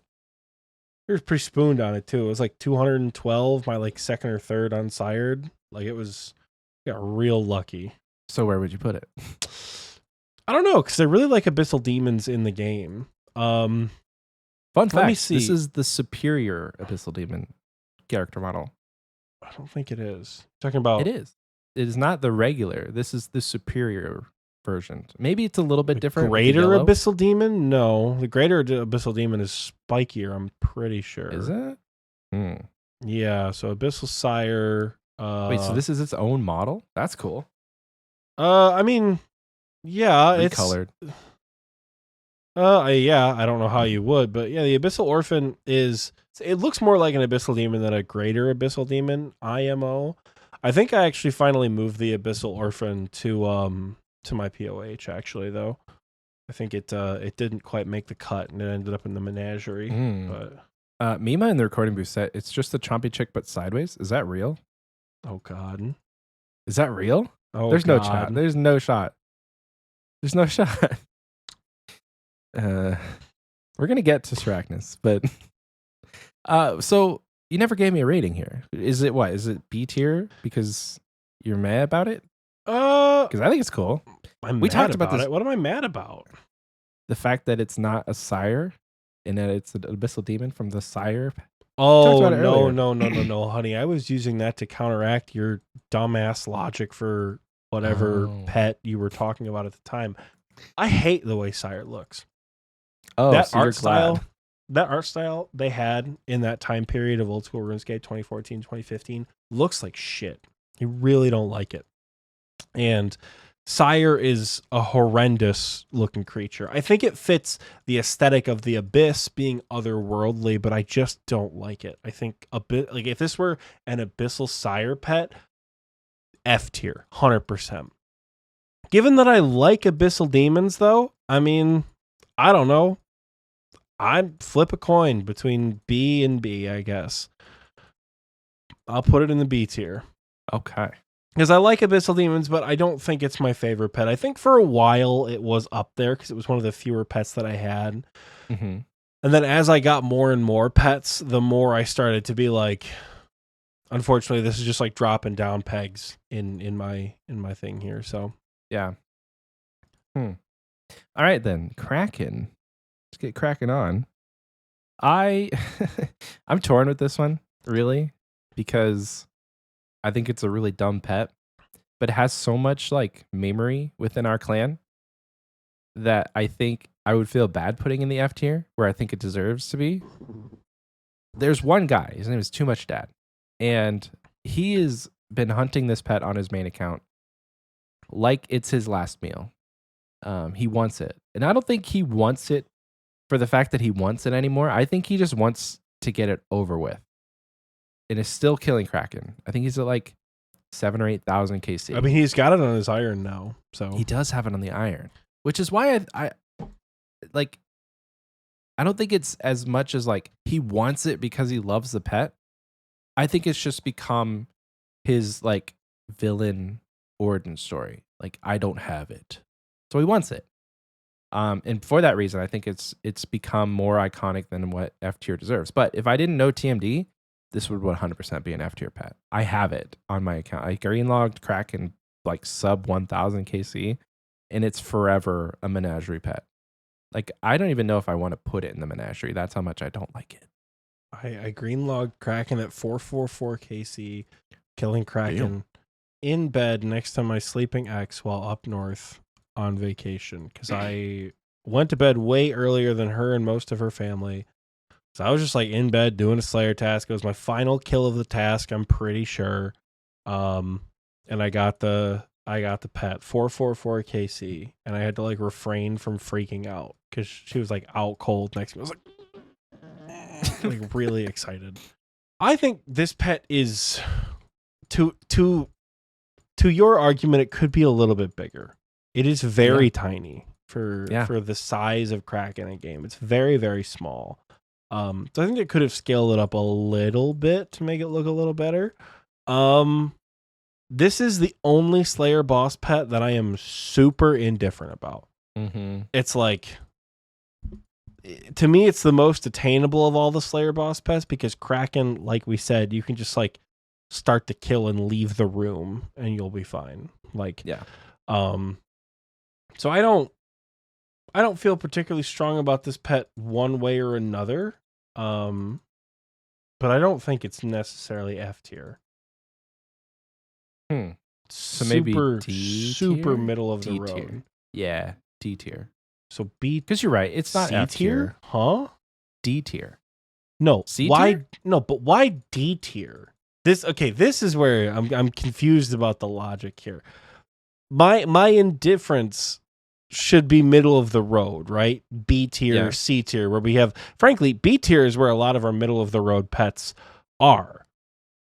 Because I think it's a super average middle of the road pet. I don't think it's grotesquely ugly. I don't think it is the coolest pet in the game either. I think it's, it's good motivation because when you get a Kraken task, there's always a chance that you get it. And Kraken doesn't feel like shit to do, It's boring, but it's mega AFK.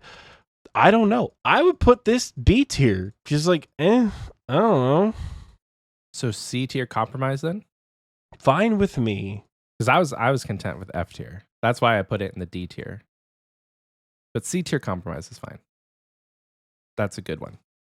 The next Slayer pet up on the roster is Cerber Puppy. You called it Cerber Moose earlier? Yeah. I like the way that made sounds. Me giggle. Made me giggle. This is another one of those you're not a dog guy kind of thing, You're not a dog person? I'm not, but I quite like the Hell Puppy. Oh. So what are you thinking? A tier where it should be? I put the Hell Puppy in the A tier. I think the Hell Puppy has a much better model than Cerberus does. And if it were all three heads, I would have thought it would have been ugly as sin. Because again, I'm not a big fan of that art style. They tried to be big, but they didn't have like could you imagine what Tumeken's Guardian would look like in 2013, 2014, 2015 really even? Flat. Yeah. Well, if they try to do what they did now, it would look so blocky. Turn GPU and animation smoothing off. That's a big issue I have with some of these pets is how just like robotic they are because of the lack of technology that we had versus the fluidity of something like Whisperer, right? Like I think they were ambitious for what they were trying to do, but they didn't have the tech to fully realize it, right? Yeah. Which I don't know if I can fully blame them for, because like if you have a really good idea, but can't, you don't have the technology to make it happen, you do with what you can. Like it's like Star Wars. Like what happens if the trilogies were reversed, right? Like imagine Revenge of the Sith comes out in 1985 or 1983, whenever it is. Like what does Revenge of the Sith look like released 30 years prior to when it was? Because they couldn't have done the Mustafar fight back then. They couldn't have done it. But also at the same time, what does the attack on the Death Star and the final confrontation between Luke and the Emperor look like? What does Endor look like with CGI like they had for Revenge of the Sith? So it looks so cool. It probably would look super cool, right? So I don't know if I can fault them for it, but I really, Cerberus, Abyssal Sire, Kraken to an extent, but Kraken's just a reused model, so they got away with it there, right? Like I think when they used old assets for when they were improving their engine, like God Wars, I think it looks good enough. But I think when they tried to do it themselves, they just didn't have what they needed, or went in a direction that I just don't really, really love, like at all. It's like Game of Thrones when they stopped having source material, it was just terrible. Yeah, I wasn't a big fan. So I'm really glad the Hell Puppy looks like a dog and not like anything else. Just a smaller Cerberus. Yeah, my account has a thing for red pets. I don't know if I've ever explained this to you, that I have the red pets only rule for some reason. So my first pet was Phoenix, which is orange. I think I can go into my folder and look. But I think my first pet was Phoenix.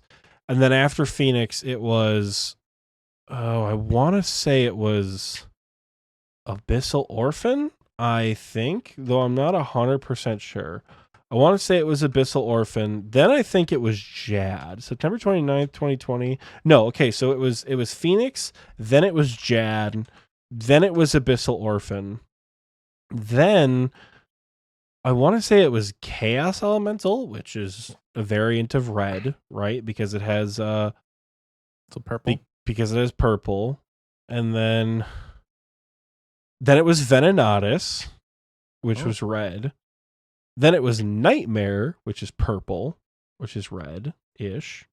And then I didn't get a pet for a year. And then it was Hunlif. Oh yeah, Hunlif was also somewhere in that time, which is because I got an Uncorrupted Gauntlet, also red. So I had like a red pets only thing for a while. And frankly, I still do, because Hydra, the most recent pet I got back in February, has the flame variant, which I keep out because I think the flame variant looks the coolest. Yeah. With the setup that I have. I think it matches with like the Jad helm and the Infernal Cape really well. Nice. And back when I had like Black Crystal, ooh, that Hydra looks so good. Yeah, so I'm a red pets only guy. I think the Hell Puppy in the A tier is a good place for it. Mm-hmm. Yeah. Moving on to everybody's least favorite Slayer boss. I'm just kidding. Really? Yeah, it's pretty mid. Thermonuclear Smoke Devil. I think this goes along the lines of what you're talking about this whole time with like that era of monster. You have but this is also basically just a Dust Devil. Like that's the like this and Kraken fall into that, like if they try to do it way differently, it probably would have looked worse. But I think Thermi gets away with it because they just took a Dust Devil and added a couple bits and bobbles and lighting effects to it. And I think the lighting effects are really cool because you could turn the lights on and off on the boss variant pet. Oh, you can. Yeah, if you get the pet, you can turn the lights on and off. I think that's cool. pretty neat. Good night, Thermi. Turn the lights off. Exactly. Yeah, if you're trying to be extra stealthy, you can turn the lights off. Well, I'm only commenting. I'm only saying the boss is mid, not the pet, but the boss is mid because of the mechanics. Like it's a tier 93 Slayer boss that you basically just have to pray redemption. That's it. Like the mechanics wise, it's severely lacking. When 2 levels later, you get probably one of the most fun Slayer bosses in the game, Hydra, which also is not hard, but it is challenging when you first start to learn it. So many. Count to 3, you can do it. I was just say so many things there. I think the gear release gap, the 5 years they had between Thermi and Hydra, really made a difference in what they could do boss wise. You got to remember, Thermi came out when 2015, I think 2014. Osrs Thermi. I want to say Thermi was one of the earlier ones. Thermi was April of 2014. Like, what's best in slot in April of 2014? An Abyssal whip? Like, was Kraken already out? Kraken. Yeah, so Kraken came out around then too. So a Tentacle Whip was your best in slot. Magic sucked because it was just the Trident of the Seas was your best option. Yeah. Or Ancients. You don't range Thermi, and given that the players were a whole lot worse, Thermi just beats the shit out of you. Like, Redemption probably still was a tactic, but you can't overhead pray against it. And there's really no, like, well, no matter what you go in with, you're going to get the shit slapped out of you. So I imagine back when Thermi first came out, it was a lot harder. Just like how KBD was a lot harder when it first came out. It's laughable now, but I think it's a lot harder. It would have been a lot harder with 2014 gear and 2014 stats. Because, like, we're also looking at it like, I double claw the motherfucker with max everything, right? Yeah. And it's not. Sometimes you kill it with 3 Challies. Like, it's really not that hard to kill. Back then, though, I don't know if that would have been possible. So I would imagine it was a little bit more stressful, right? That's why Thermi has like supply drops, which we don't really need when we kill it. Because the redemption method with Mage is super free. Right, you just like stand in the back and attack it. And I also don't think it's hard to say any of the Slayer bosses are the most fun because, and this is an opinion, I'm interested to hear what the Xpwasters feel about this. Is there a fun Slayer boss to kill? Don't factor in the loot. Don't factor in the cool factor. Are any of the bosses, do they feel fun to kill? Right, like. Tob is fun. Zalra is fun. Vorkath is fun. I don't entirely know if any of the Slayer bosses are fun. And this is just like a philosophical question. I might give it to Well- you that Hydra is the most fun because Hydra, you can go real fast and that feels real good. But I don't think know. on this, I think you have to look at them on their own scale. So if you're looking at a scale of 1 to 10, Hydra being probably the most fun mechanically because it's the most challenging. When you literally stand there, and Kraken's probably the most boring. When you stand there and you're just literally can walk away, do the dishes, that's boring. That's not fun. It's fun because yes, you can get the kills done quickly. Not quickly, but you can get the kills done with less effort at Kraken, and maybe that's fun for you. So I don't know. It's all relative. Yeah, Nima said, I don't. I think Fermi is the most fun for me with a variety of ways to kill it. POH, freeze, walk under. So like that's fun for him. But Bro, nobody for respects me- the POH method. Nobody respects the POH method these days. It's nobody cruel. does. They all just kill it while you're away, and they're like, "Hey, why you crashing me?" I'm like, I wasn't crashing you, dude. I was in this world before you. But Even if I you mean, put a cannon out. it's just like a philosophical question of like, Oh, frick, how- dude, how do we forgot the little feel? Hellcat come on. B tier. We're in the middle of talking about Fermi. I'm just gonna throw it up there so we don't have to deal with it next week. Sure. I don't know. Thermi, I think could also. It's tough because I just like the way the Thermi pet looks. Well, we could factor in looks. Where would you put it? Is that not the point? Is that not the whole Yeah. point of what we're doing? Yeah, sure. We're not talking was about like, the boss. We've been talking brother. about the boss for a long time. We're talking. This is the pet. The pet is what we're trying to rate here. I think the pet is neat. I'd be content for B. I'd be torn between A and B, but I'd be content for B. I think Okay. putting it with the Abyssal Yeah, demon 'cause, is like, fair. We can't get into the depth, like the conversation of like reworking the boss pet because we can't get into the conversation of reworking the bosses. This is not the conversation of the Slayer bosses need a rework. If we I don't were to think rank it's. all the I don't think it's RuneScape that they need bosses, to. Which we tried before. I don't think it's that they need to rework. I think it's just explaining why they look the way they do and how that affects their rating. True. For me is definitely helpful because the last Slayer pet we have here is an example of what the advanced tech can look like for a very well designed Slayer boss pet. Now I'm Mhm. interested to hear your opinions. And I Mhm. don't know if you want me to give my opinion first or you want Yeah, go to for it. give your opinion first. This is You an go ahead. S tier pet. This is our first S tier pet without a doubt. Mhm. This pet rules. So many It different does. fun transmogs. And again, it actually looks good, right? Unlike the other shitty Slayer bosses, right? Which, again, they do a good enough job of making the pets not look like shit, which I think is cool. But this pet is an exact copy of the Slayer boss, and it's real cool. I would say Mhm. Hydra is S tier all the way. Yeah, I would agree. This is an example of a, like you just said, where they took the literal character model and shrunk it down, but it works. Mhm. For some reason, it works. I think it's because they gave it the appropriate size, but also the character model is cool to begin with. And that to me, I was, before you even said S tier, like, this is definitely gonna be S tier. Because I agree. It's a Yeah, really that's another cool thing. pet. Hydra is large, but it doesn't feel that big. Like Hydra doesn't feel like an obnoxiously big pet, right? Like Yeah. Penance Queen, Calphite Queen, Kriara to an extent, and even as much as I hate to say it, Venenatus are obnoxiously large. If you stretch more than one tile, you're gross. Obnoxious though? Why is big bad in your I in your just opinion don't of like. pets? I just don't like big pets. I don't know. Huh. I couldn't tell you. I don't like big pets, but that's I think Hydra is like the ideal size, right? Mhm. But Hydra S tier for sure. Yeah, Hydra being S tier, highly agree. Can't argue with that.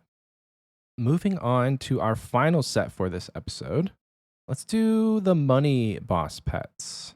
So we got Money boss pets, baby. good old money. Orcath, Muffin, and the Snakeling. Dude, speaking of money or not so much money, Nate Dogg told me yesterday, I had to look it up because I didn't believe it. Vorkath bones are like 7.1k. Cheap as hell right now. Vorkath is down bad right now. Orcath down bad. No one wants to kill it. Like, is there of a huge reason to kill it when there's other money making bosses like the desert treasure bosses. But the desert treasure bosses don't really factor like the DT2 bosses are like tough money wise. When you get a 2 mil drop pretty consistently, it's hard to want to kill Vorkath. I mean, but you make, and that's coming from somebody who doesn't kill Vorkath. But you make 2 mil in 20 kills guaranteed.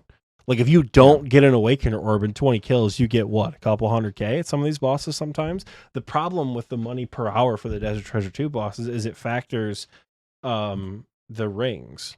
And yeah, the Desert Treasure 2 bosses definitely have their worthwhile drops. Like it's not that they're not worth killing. I just think the money from Vorkath is in general more consistent, though right now is really struggling because of the bone price. When the bones are up to like 10, 11K a pop, Vorkath is fantastic. Mm-hmm. But I don't know why they're down so bad right now.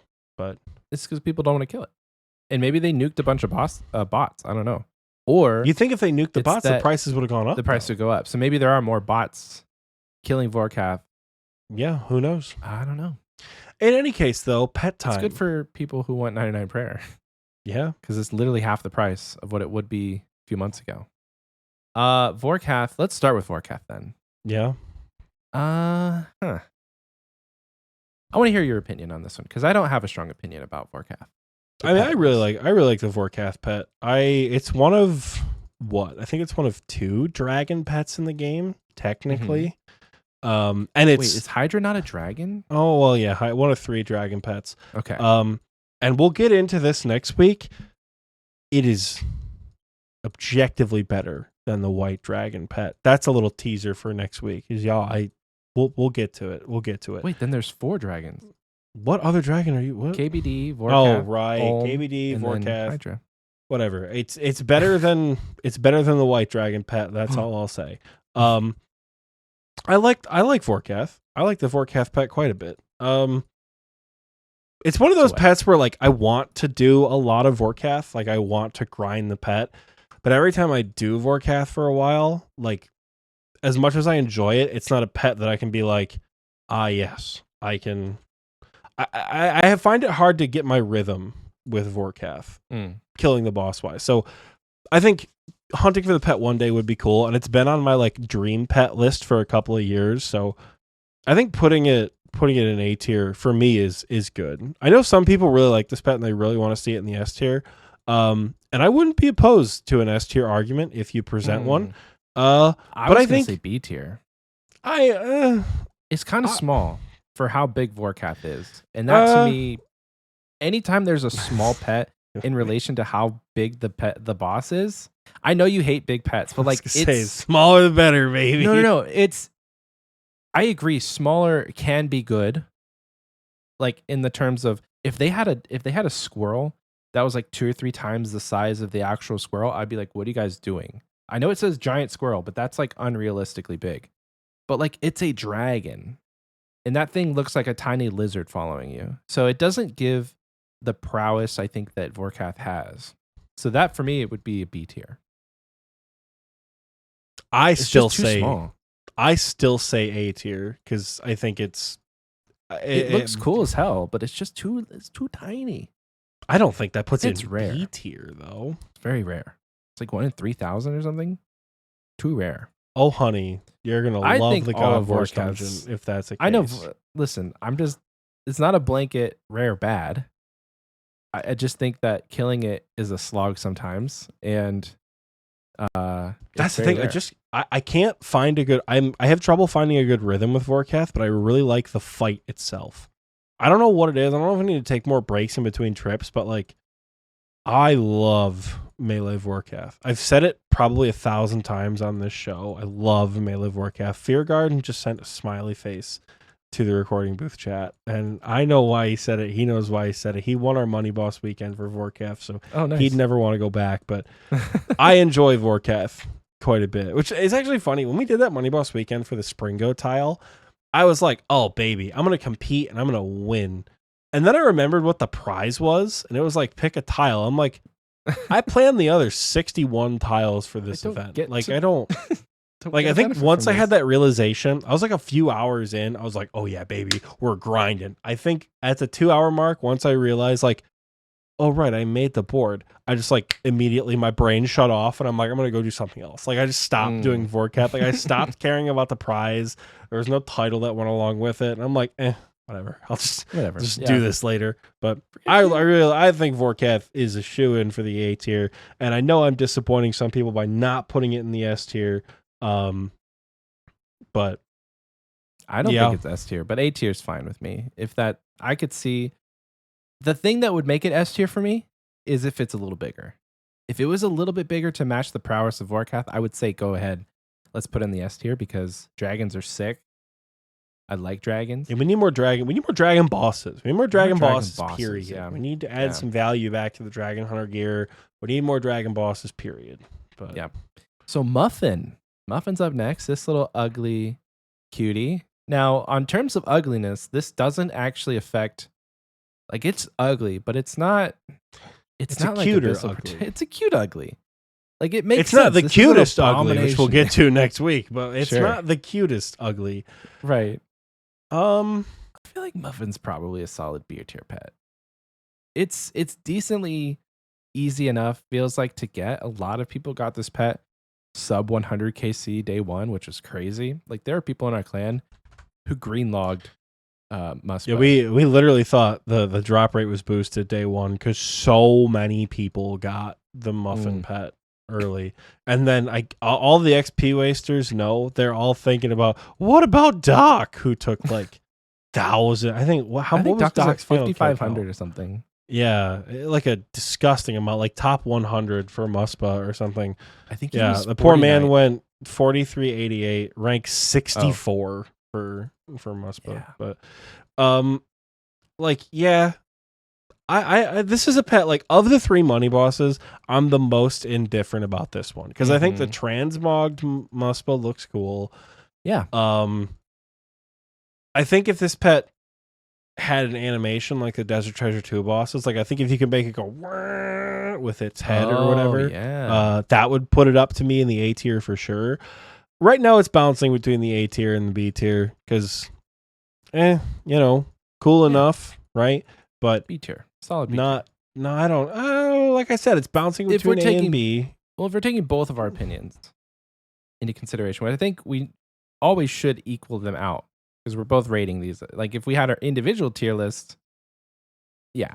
But throw back to you think it's a D tier, so we'll put it just B tier because it's still great. Throw back to the damn Guardian. But yeah, I mean I'm fine enough with B tier. Yeah. Okay. And then finally, last one of this episode, we got the queen, the original money queen herself, Zulrah. I think this would probably be A tier for me. I don't know. It's a cool pet. It's iconic enough that I think it has A tier status. If we're thinking of next week when we absolutely get into it about KDD. Take a shot every time Michael says the word iconic in one of these damn tier lists. That should have been the rule of the start. Take a shot every time Michael says iconic. Have I said it that much? Dude, every tier list, every single time we make a tier list, you go, it's just so iconic. Doesn't matter what it is. King Black Dragon as an S tier boss, the blowpipe as an iconic weapon, Zulrah as an iconic pet. The word iconic is so frequent in your vocabulary during these tier lists, you should take a shot every single time Michael says it. That said, I don't disagree. I think the Zulrah pet is pretty sick. Lagio brings up a good point that we got Zulrah tatted on our bodies. We do have Zulrah tattoos, yeah. Shout out to Nick for that.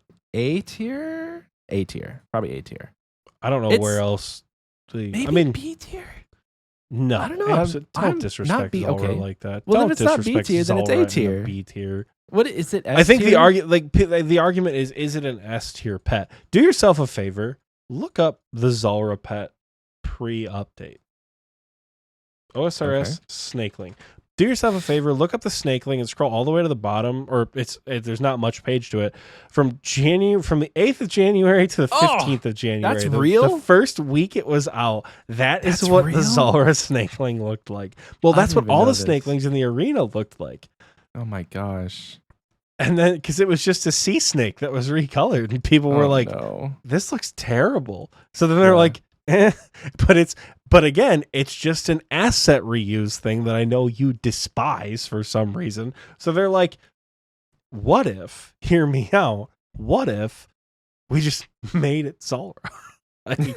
Instead of designing a new snakeling, what if we just took Zulrah and put it there? Which I'm kind of mad that whenever Zulrah spawns its phases, like if the blue phase were to spawn snakelings, that they aren't blue. Because is it only the green tier that spawns the snakelings? I haven't paid attention that much. No. So yeah, the blue snakeling or the blue snake phase should spawn blue snakeling. I think the snakelings could go for a graphical overhaul, because should the snakelings have wings like Zulrah? Who knows? That said, I think they still look pretty sick. I think they look better than snakelings. Snakeling for me is far and away an A tier, and frankly could be pushed up to S tier because I do have a tattoo of Zulrah. True. It could be pushed up to S tier for that reason. And I think of all the 3 pets that are on this list that we just did, the Money Boss pets, I'm most inclined to go for the Zulrah pet because I really want a mutagen. I'm not going to be able to afford Torva for a long time, and I already got called the Booger Helm wearer yesterday for the Serp Visi and the Obulegs and the Dragon Boost G at Verzik, right? So like, I should be doing a lot of Zulrah myself. Can you change your name in Discord to Booger Helm? Oh God, not quite. Well, once I like actually start, like I said, give me like a bottle of Adderall XR and like a free weekend, I might be able to do nothing but Zulrah for a mutagen. But as it stands, Zulrah is so horrendously boring with Tebow only that like, I've got RMs now though, so I might be able to start bringing switches again. Who knows? Yeah. Either way, I think I think putting Zulrah in the S tier is fair. Though you're gonna have to give me a good reason to keep it in the A tier. Well, I think if you line it up against the bosses that are in the A tier, I think it fits just fine. Like, is it on the same spectrum of epicness as Hydra? I don't think so. I do, because I think you could put a lot of different fashionscapes with it. Zulrah is a very memorable experience for a lot of people, especially a lot of people in this community, Like, we never shout out first Vorkath. Why is that? Because you have to kill Vorkath for a quest. You have to go out of your way to kill Zulrah. You could play this entire game and complete most of it without having killed Zulrah, right? So Zulrah is an option. The only thing not killing Zulrah locks you out of is the Crystal Halberd, the Chompy Pet, and the Diary Cape. Those are quite literally the only 3 things as a main account, and the mutagens, the pet, blah, blah, blah. But like, you have to go out of your way to kill it. And it is a challenge to kill. So they should lock the blowpipe behind. They should lock using the blowpipe behind a Zulrah kill. Anyway. Wow. Elitist Michael in the chat, folks. You don't see that very often, huh? Is that an elitist take? That's 100% elitist take. Because what if that wouldn't be? Because what if I said?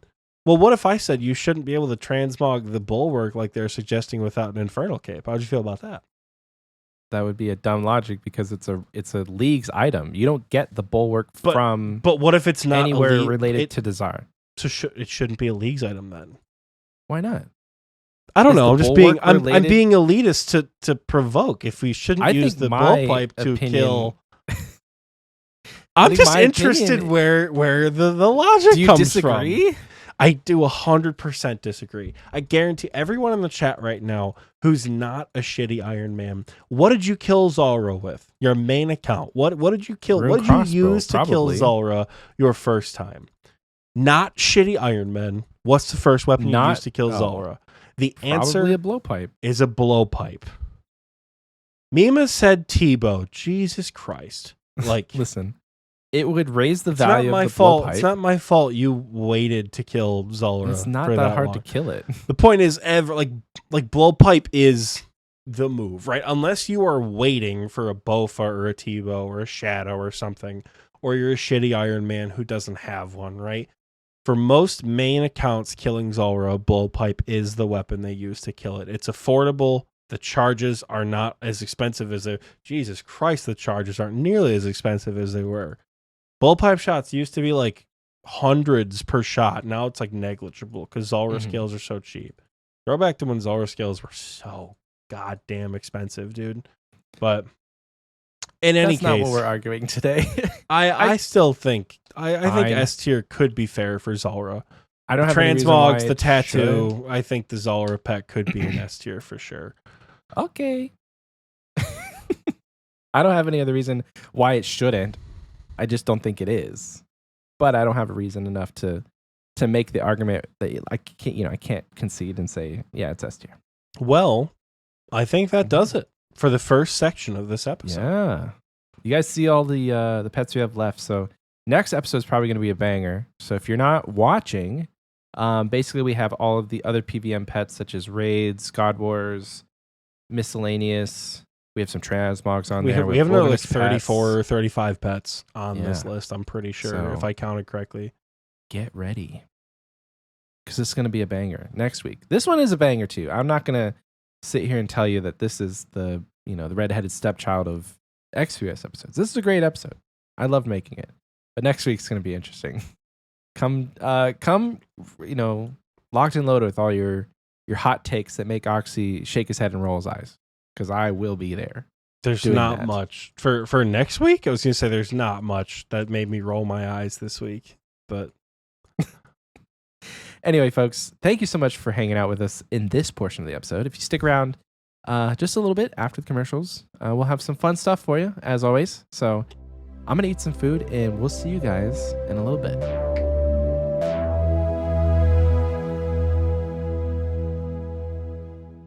Hi, my name's Dominic Onion. I'd like to talk to you a little bit about my newest endeavor, the Nightmare Zone. It's an opportunity for adventurers like yourself to come down and relive some of your favorite bosses, but in an unconventional way. We've got nothing but great reports from our adventurers who have done it. Here comes one right now. Hey, what's your favorite quest boss? Honestly, I'm not sure. I held the space bar and clicked the boss. I couldn't even tell you. I've done like maybe 10 quests in my entire life. Mine's Agrithanana. He's so funny. He looks like a banana. Okay. Hey, you want to come relive some of those quest boss fights? Not really. I'm just here to buy some blood. Perfect. I'll give you a tour. Talk to me, and I'll set you up with a rumble. You can fight all the bosses at one time. Kill the bosses, you get points. You can buy things to make your next rumble easier. You can also buy herb boxes and scrolls from my personal collection of paper. Give me enough points, and I'll use some of my onion magic, and I'll imbue some of your items for you. You'll just like do this for free? Of course not, adventurer. Man's gotta eat. It'll cost you a couple thousand GP per rumble. I don't think it's much to ask. So what do you think? Should I get you set up with a rumble? Yeah, no. I think I'm just gonna go buy. Perfect. Come talk to me. You can choose what bosses you want to fight. See what I mean? Flawless reviews from adventurers. The people you know won't let me inside, so I set up shop right outside the front gate. Come pay me a visit. Hey!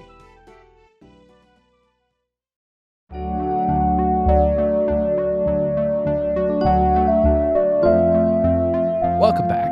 I hope you enjoyed that commercial break because I know that I sure did. damn, you went right into it. No break or nothing. That's awesome. Just right into it. I didn't eat Wow. a slider and an egg roll cold out of the fridge. Not that there's no, I meant like editing you. Like there's no pause between the conversation we were having Oh, that's literally seconds before we started. Usually we give ourselves like a little bit of a break. So we know when we're editing, like, hey, this is the stop point. Cut the other half of the break off here and then start the next part of the episode. There was a lapse in conversation for maybe a tick or two. And Michael was like, welcome back. It's like, Yeah. I'm sick of this conversation. Welcome back. So as as you were sick of saying, the conversation. I would love to talk about your desire to be in the army way more than we did. It was not But- my desire to be in the army. It was Air Force. But Okay, either sorry, way, Air it doesn't. It's a moot point at this point in my life, so it Anyway. doesn't matter.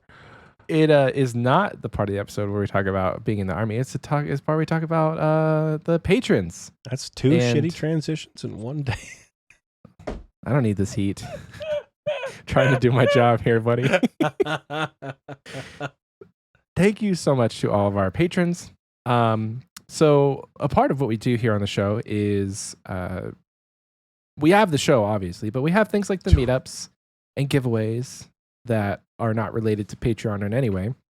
But we do all this with the help of you guys, people who support us on Patreon. Oxie and I don't take a cut whatsoever currently with any of the money that we have. Like maybe we'll buy shirts and stuff. Like you may see me have a new RuneScape related item, or maybe there will be like a plushie in the background.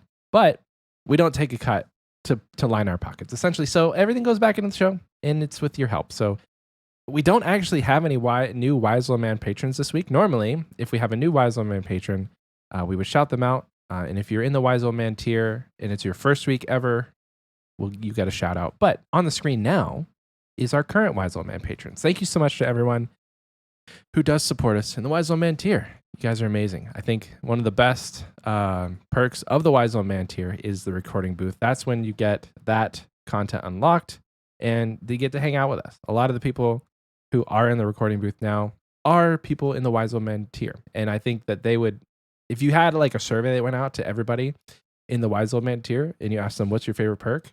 The recording booth, 100%. So thank you so much to everybody in the Wise Little Man tier. We appreciate you. Moving on to our shout out tier. It's the KBD tier. It's the big fella, the three-headed dragon in the game, at least. So we give a shout out to our KBD patrons every single week. So starting out with the thanks, Brug70, Buckeyes, Oxie's dad, my dad, all of our dad, hi dad, Cloud Kicker, Damon S, Dicky Bird, Elite Oreo Dunker, XP Enjoyer, Gay Raccoon, Gumby, Legend Gary, Ron Garian, there's two Garys right back to back, Lil Drakey, Mark aka iStream, MT Birchfield, our third favorite Patreon supporter Ralph, Rylithian, SatanBot666, Seppi J, Seth Shep, Skooma92, SOSD3, Spartan Fire, The Big G Jordy, The Crayola Crayon, Toast No Toast, and Tiz Talk Coots. Again, thank you so much. If you support us in the KBD tier, you guys are all so amazing. Consensual hugs and kisses, virtually, of course. If you want to support us, you can do so at patreon.com/Xpwaste, where we have many different tiers to choose from, ranging from $1 all the way up to $25. And Oxie, he mentioned last week, he is going to look for a free tier. And we may just call it Charlie the Tramp.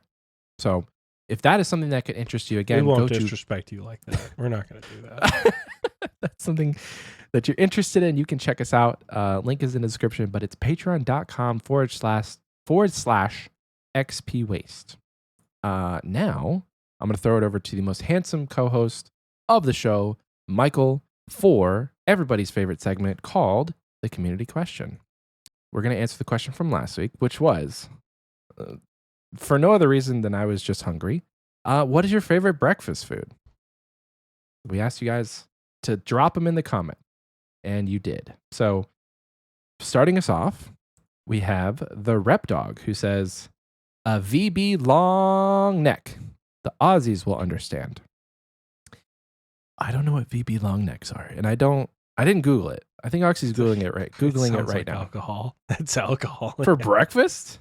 Oh. Is it alcohol? Is it though? It is, yeah. It's funny. Okay. Apparently there's a whole big thing. A VB long neck at 20 to 8 in the fucking morning. That's Is amazing. apparently an Australian thing. Amazing.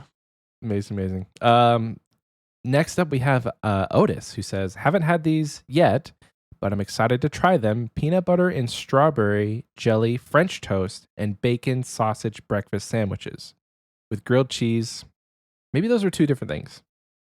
What the hell? Hold on. Peanut butter and jelly.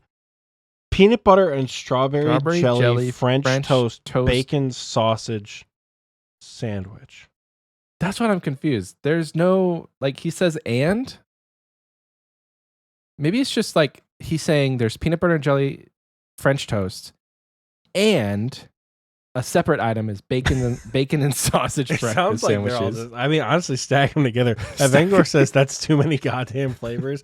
I agree, but I don't care. Just mash them together, see what happens. You know, he's not even here to explain himself in the recording booth chat. So I'll just read it out as it comes. Okay, peanut butter and strawberry jelly, French toast, and bacon and sausage breakfast sandwiches with grilled cheese and diced sugar ham inside as the bun. I'm thinking that it's supposed to be split up. No, so okay. It sounds like the French toast toast is the bun. Oh, the grilled sandwich with the cheese with the sausage and bacon in it. And then apparently diced ham in it as well. Which diced ham is great for breakfast, but like, man, I don't know what I'm picturing right now. Otis, you got to drop some pictures in the Xpwaste chat because I live with you. I have no idea what you're talking about. It sounds good. It sounds artery clogging, and it sounds wild. So yeah, if I had to guess, I would say that he meant for it to be just peanut butter and jelly French toast, which actually sounds good. If there's a recipe out there for that, drop it in the comments. Peanut butter and jelly French toast, and then separately bacon and sausage breakfast sandwiches that are made with grilled cheese that have diced sugar ham inside as the bun. So good. Maybe he's saying like grilled cheese with diced sugar ham. Mash it all together. The Chaos Cleric says blend it up and drink it. Just drink it. That doesn't actually work. Speaking of the next answer. Oh my God. Can I go on a tangent real quick? Because I'm going to. In my youth group, they used to do like weird challenges. Like we ate bugs one time. I don't know. Just it's weird. But they had a what's that show with Joe Rogan where people it's like somebody out there. It's escaping my brain. Fear Factor? Fear Factor. Yes, sorry. All I could think was Truth or Dare. Fear Factor. So they did like a Fear Factor thing.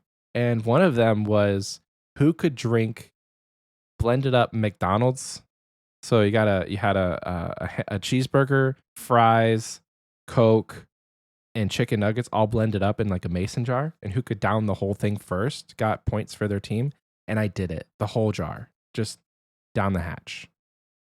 And I don't remember it being that terrible, but like I justified it as like, I eat these things anyway.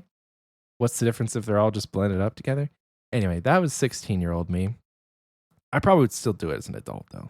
Next up, if I haven't lost you guys, we have Daniel who says bottom layer hash brown, middle layer barbecue sauce, top layer pan fried bacon.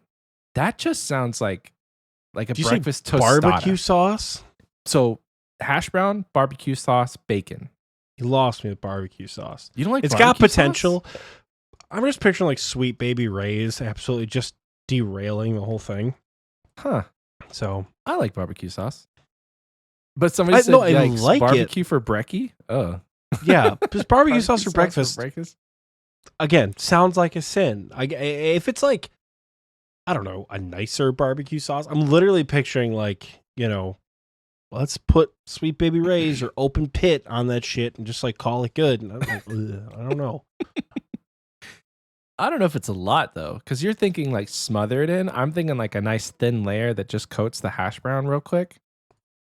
Could work. I mean, yeah, if it's not overwhelming, I would definitely go for it. It's just like I also don't like barbecue chicken pizza and stuff like that. I love actual barbecue, but like too much barbecue sauce will very easily ruin a dish for me. I love barbecue chicken pizza. I think we got that when we went to Detroit for the pizza. Like half of it was barbecue chicken pizza, half of it was No, half of pepperoni. it was the pepperoni, the old world pepperoni. The other half was the like weird feta spinach, whatever the waiter was like, oh, this is my Oh. favorite. And you're like, I want to try that. I'm like, are you sure? You're like, yeah, it's going to be great. It was god awful. Oh, it was great. There's burnt dill on top of all of it, getting in all the little nicks and crannies of pizza. Horrible. Horrible. I'll try anything once. That goes for everything. Same. Next up, but like, Dion says pineapple pizza. And I'll remind everybody at home. We asked, what's your favorite breakfast food? a man of culture, Dion is. Pineapple pizza. You know they make breakfast pizza. They make all types of pizza. Everything. Yeah, but like cold Dessert, pizza when you breakfast. first wake up, dude, pre-pot in the workday with some cold pizza. Dude, Yeah, I don't- I won't surely, argue, but like I'm great. thinking they just went to like Domino's and at 8:30 in the morning for breakfast and ordered pineapple pizza. probably not because it's not open. He should have said leftover pineapple pizza. Then I could side with it. Either way, I mean, if you can get it hot in the morning, go for it. But Don't do that. Anyway, Moist Sean says, my go-to breakfast is 1 taco, 2 slices of bacon, 2 eggs and cheese, oatmeal with sliced strawberries, blueberries, and bananas, and a coffee. Sometimes I add extra side of fruit, which is apples and oranges. Man, that's hella It's making me healthy. moist. This man's got to start making us breakfast. Jesus Christ. like, That's The the first taco. like, real answer we've had. The whole yeah, time. that's a great breakfast. Holy cow. That puts my like honey bunches of oat cereal with oat milk to shame. Like I'm a man of simple pleasures, but like if I had the will to put all that together like every single morning, I'd be unstoppable. It ain't the will for me. It's the time. I made a bussin' breakfast this morning myself, but like it took me like a freaking hour. Like, what am I supposed to do? You know? I want to eat breakfast while I'm making breakfast.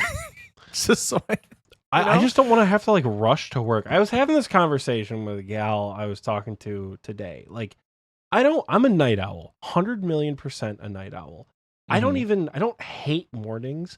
I hate having things to do that I'm on a time crunch for early in the morning. There's one exception to that rule, and it's going fishing. If you wake me up like, hey, you got to be up and out the door by 5:30 so we can get to the spot by 6. Sure, I'm here for it. I love that shit. You got to be up at 5 o'clock in the morning so you can make yourself some breakfast, take a shower, and get ready because Raids 3 is coming out. Oh, baby. The morning that TOA came out, I was up at 4:45, and it was a brisk August morning, and I was making food on my Blackstone in the pitch black of night because it was I had my light on. I lit my little torch. Like, we were letting people know, like, it's time for Raids 3, baby. Like, the torches were lit, the Blackstone was on, and I was like ready to get up before 7:30 to get to my job that I work at 6 minutes away. Hell on earth. I can't do it. Like, I think the rush to go do something I don't want to do. I had the same problem when I was leaving for school as a kid. Like, if you're going to rush me to go and do something that I already don't want to do, I'm going to bitch incessantly about mornings. But if you're just like, hey, get there when you get there, or you're on a time crunch, but it's something you really like doing or really care about, I'm cool with that. Like today, woke up not even that late, like 8:40, 9 a.m., just naturally. Went to bed at 1, woke up at 9. The dream life. Other than bitch pants McCrabby, who's not stopped screaming since we got back from break, morning's been great. I just don't like going to work. All that to say, I don't have the motivation to make what Sean makes in the morning. Maybe Sean does like a bit of meal prep. Like if at the beginning of the week you're cutting up all your fruit and maybe you're making your bacon and all you really have to do is the eggs and the oatmeal cooking, I could see that as like something that I could do in the morning, but I'm also really bad at meal prepping. I was good at it for a long time. Like I ate rice, chicken, and vegetables for probably 2 years straight, but I've kind of fallen off of doing it. Conversing with this same girl today, I said, I'm a whore for variety when it comes to things I eat. And that is true. And that also applies to meal prep. Not only am I really bad at meal prepping because I'll forget, and you like, oh shit, I didn't meal prep and it's 12 o'clock at night on Monday. Like I'm not Mhm. doing that at that point. Right. I'm not gonna go that far. Number two, if I eat the same thing every single day, I'm gonna go insane. Like I've always grown up having something different every day. I'm lucky enough to be able to be like, I have had something relatively different most days of my life, whether it's dinner or lunch or what have you. Like I don't usually wake up and do the exact same thing, with the exception of my morning coffee. I Mm. like to mix things up as much as I can, right? And like the idea of meal prepping has never appealed to me, and even when I've tried, it's never gone well. You know, I'm also really Yeah. anxious about stomach things. So like Oh. chicken that's been sitting in my fridge already cooked for more than like a day or two, I'm not a Oh, I big just- leftover. I I'm not a freeze big my- leftover guy. Oh, frick! I love leftovers. I don't live on, dislike like- them, but like I never know when they're still good. So like my anxious ass will be like, that pizza's been in there for more than 2 days, dog. It's probably bad. And you're Bro. like, that's not how food safety works. And your anxiety's like, no, it is. You're the dumb one here. You should You- throw that whole thing away. I'm like, I don't know. And then it just goes in the bin. Like I can't do it. You would I don't have an outright panic attack probably watching me eat stuff that's in my fridge. Because I'll eat week old pizza. As long as it's not like rock hard, I'm eating it right now. Nope. And I have chicken that I Nope. froze and meal prepped. Froze. Like well, a it's month one thing ago, if it's and I'm gonna frozen. eat it. No. It's one Yeah. thing if it's frozen, but like, no, I can't. Anyways, next response. Tangents aside. DJ says, I'll always be a sucker for a crispy pan-fried slice of scrapple. Now, I pre-read this one, and while you were talking, I Googled, what is scrapple? I'll read you the ingredients. Ready? 1 pork heart, 1 pound of meaty pork ribs or bones, 2 pork livers, 4 cups of roasted cornmeal, tablespoon of salt, 2 tablespoons of black pepper. So just like all the pork, ground up, put Turns together, out fried. DJ's actually like a bear or something. Like he, I'm sure it's something that's like, I've never heard of scrapple, and it's either you know what I love for breakfast? A good old mouthful of gazelle. I'm definitely a person. It's just like really specific. well, it's I've the never same heard of thing, like scrapple before. blood pudding. Like that's a delicacy, not It's a just a delicacy, but it's sin. just it's a very like British thing. So maybe scrapple is the thing in their country if they're not American. I would say they're not American because I've never once heard the word scrapple. I've heard of Scrabble. I don't and I've think heard- that if just because we've not heard of food, they're not American. Hold on now. I think Wait, I'm we're- pretty educated when it comes to culture, though. Like, you probably can't show me something that is quintessential American that I have not heard of, and I would be surprised. hold on. Do you want to know where scrapple comes from? Pennsylvania Dutch. Well, it's Mhm. Dutch origin, Yeah. So I don't know Who's- if it's mhm. American. Mm-hmm. Anyway, okay. I'll So take it back. culturally sensitive Fine, over here. I'll take it back. Sheesh. I don't live in the Midwest anymore. Moving on. Ray says, and I don't know if this is our Ray because I don't Oh, know it their is. last name. What's the answer? Buffalo wings. That's our Ray. Yeah. Okay. She would like me to inform you that she loves buffalo wings so much that she one-handed her way through the entirety of Tob from Sodaseg all the way through to Verzik because she was eating buffalo wings while we started. Like she Beautiful. got them out after Nilo and Beautiful. then just didn't stop to eat them, just like kept raiding. And with Sot and Zarpus, you can do them with one hand, no problem. Yeah. And then Verzik's harder. like Verzik like dropped down into P3 and she's like, guys, what do we do? And we're like, I don't know, just use one hand, you'll be fine. And she she didn't die. So, the run for buffalo wings runs deep with that one. That's for sure. It's amazing. I don't know if I've ever like I'm very picky when it comes to breakfast, and if it's not if it's not like a stereotypical breakfast food, I have a hard time eating it for breakfast. So I would never eat buffalo wings at 8. Well, I know you're so super cultured, right? But just in case you haven't tried like a Mediterranean European breakfast, Mhm. right? When there's not like an egg in sight. It's just like fruit and deli meat and cheese and bread and shit. Yeah. That is, honest to God, some of my favorite in the world. Like I said, I know you're well versed across the land and its peoples. But sometimes like traditional breakfast food as we know it pales in comparison to what other people eat. It's right.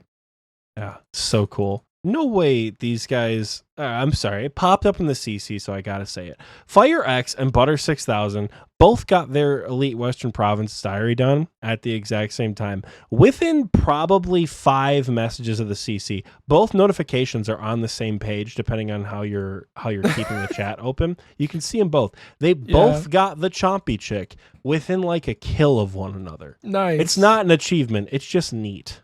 It was 11:49 and 11:38. Yeah, honestly, it was super close together. That's funny.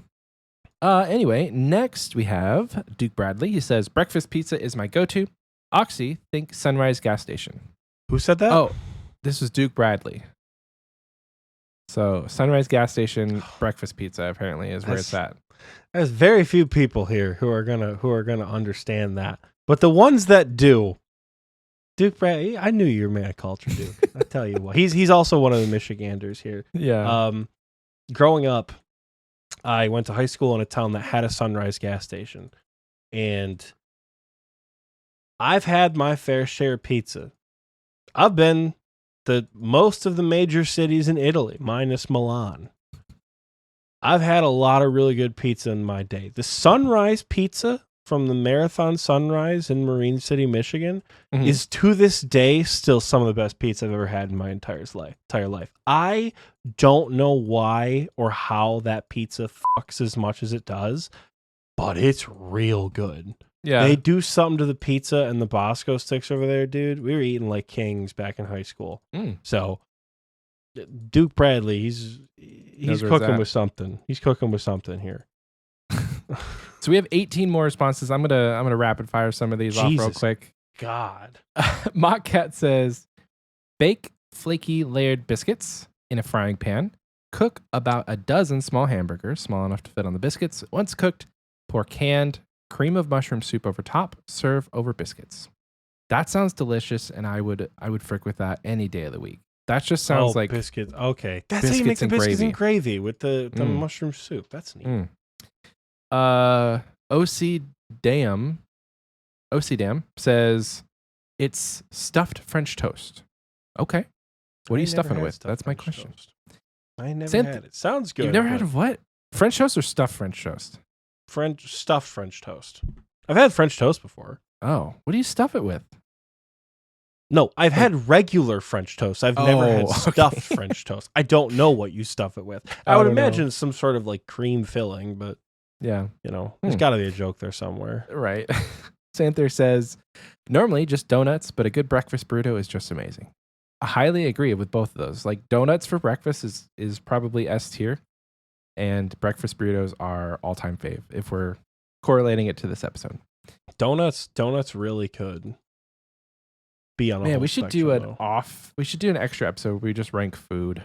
We have to do one where we specifically do donuts, and it has to be in person. We have to go to a bakery at like 7 o'clock in the morning, order every single donut they have available, and then rank them from F to S. Yes. Right there in the shop with them, because like I've had some real good donuts in my day, and I've had some real shit donuts in my day. But breakfast burritos are consistently a lot better. Always. Moving on. Matt says biscuits and gravy is the tier 90 breakfast option. Let's be real. Oh, that's a feller named Matt. Biscuits and gravy. I agree. I love biscuits and gravy. If it's on a menu somewhere, it's hard for me to say no. There are other things that will draw me away from like good biscuits and gravy, but it's very rare. Next up, Boston Sport 5. Italian breakfast sandwich. An over easy egg on top of a hard salami with pepperoni, provolone cheese, and red pepper flakes on an everything bagel. Ooh. That also sounds delicious. Anything you put on a bagel, I'll take it. Quello è un italiano che lava nella cucina.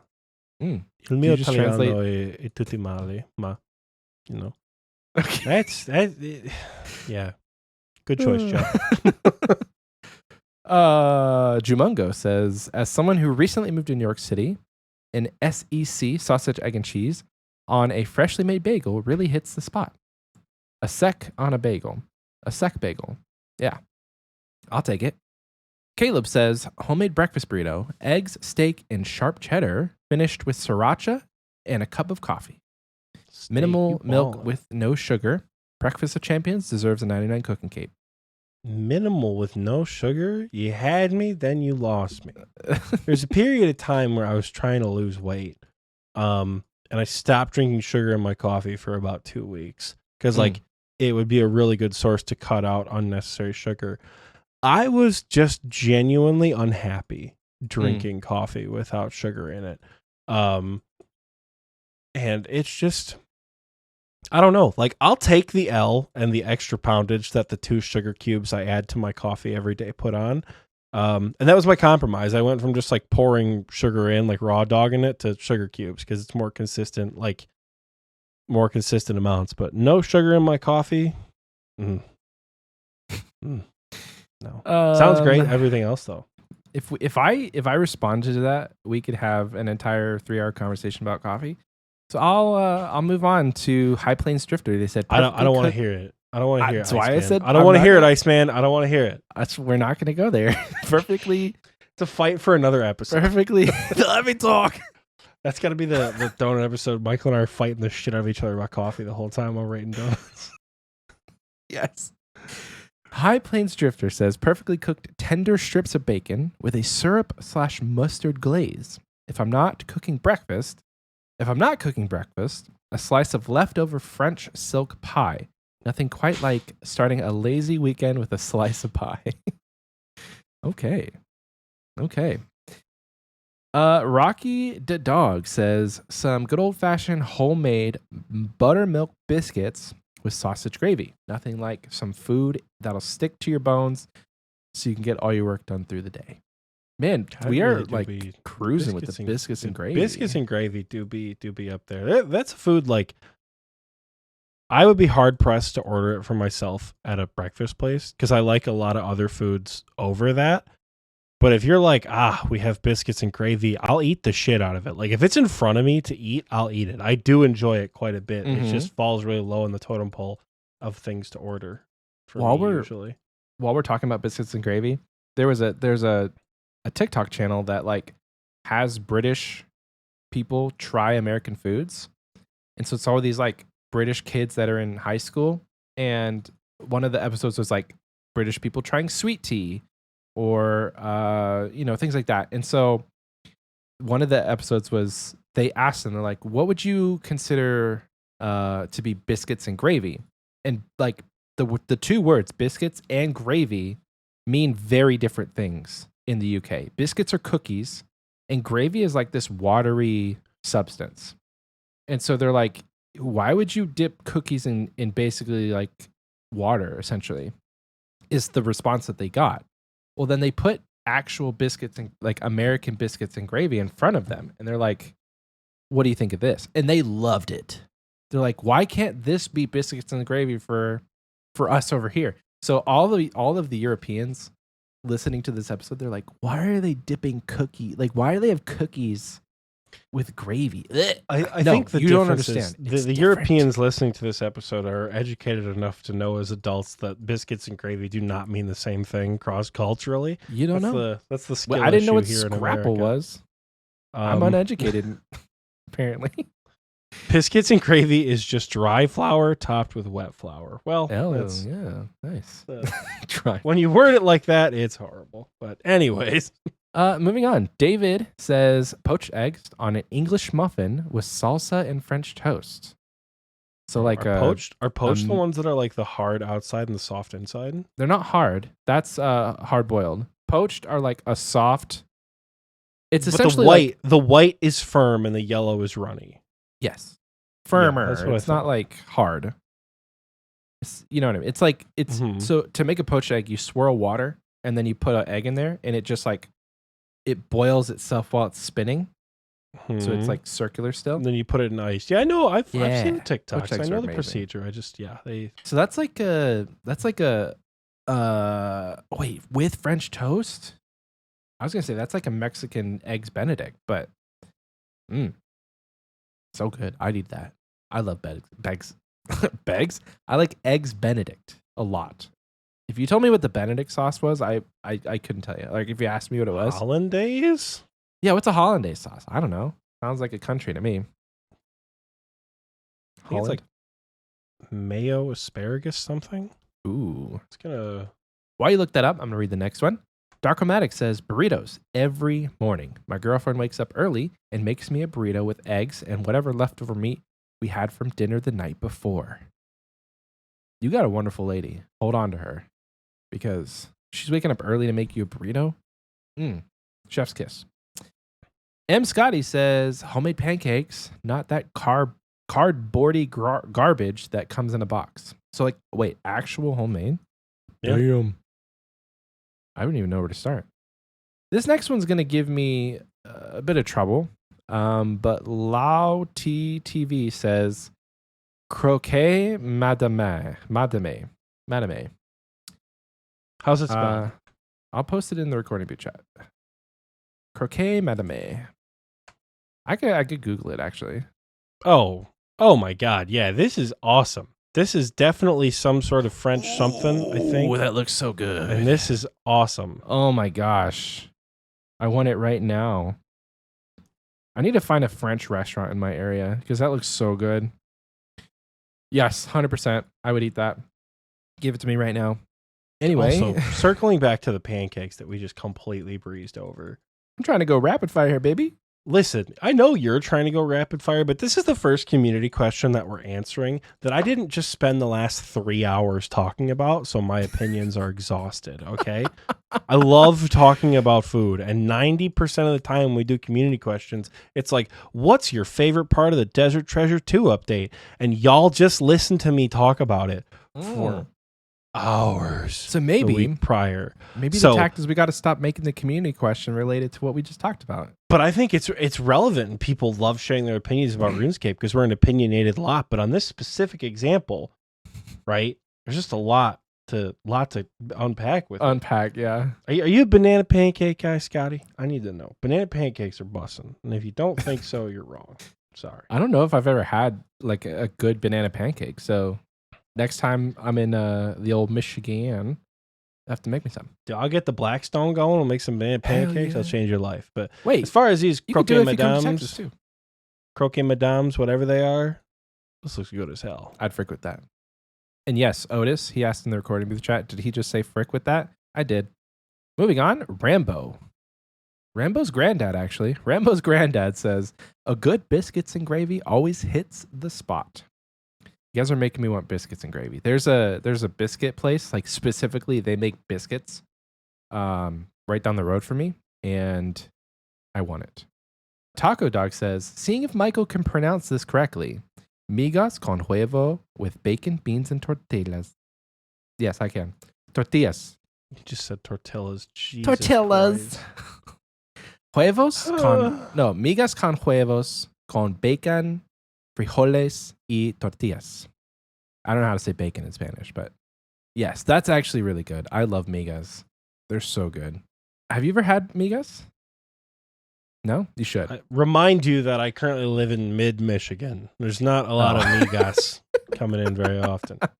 Well, next time you're in Texas, we'll have migas. I do unfortunately live in a rather culturally monochromatic region, which isn't entirely true. It's just, college towns, there's always a little bit more diversity, and we do have the tribe up here in Mount Pleasant, but a lot of like Southwest American food we do not have up here. We do have Aztecas. That's about it, though. You should see if Aztecas has migas in the morning. You should call them up. That would require me to wake up and go there early in the morning. Anyway, Chris R says, I love my hash browns with some bacon and eggs. I don't eat breakfast, by the way. On a side note, what is a sailing pet going to be, and why is it a parrot? You're not wrong. Parrots don't actually sail, so it seems like a stupid concept because we could have just had waves. We could have had a boat. You know how many different options of boats we could have as a sailing pet, but instead we have to have a parrot? That just Have you ever just wanted to doesn't mute make any somebody sense. so bad? You ever? Yeah, because they have dumbass opinions about pets. I do. I don't think sailing should have a pet. Changed my mind. Seagull for Michael's pleasure. Come on, there's no way they add a new skill and it doesn't have a pet. Surely, surely it What has would a it pet. be? A heron. I'm gonna cry. Real crazy says, my favorite breakfast is a cup of coffee and boiled eggs on toast with a hint of salt, pepper, and parsley.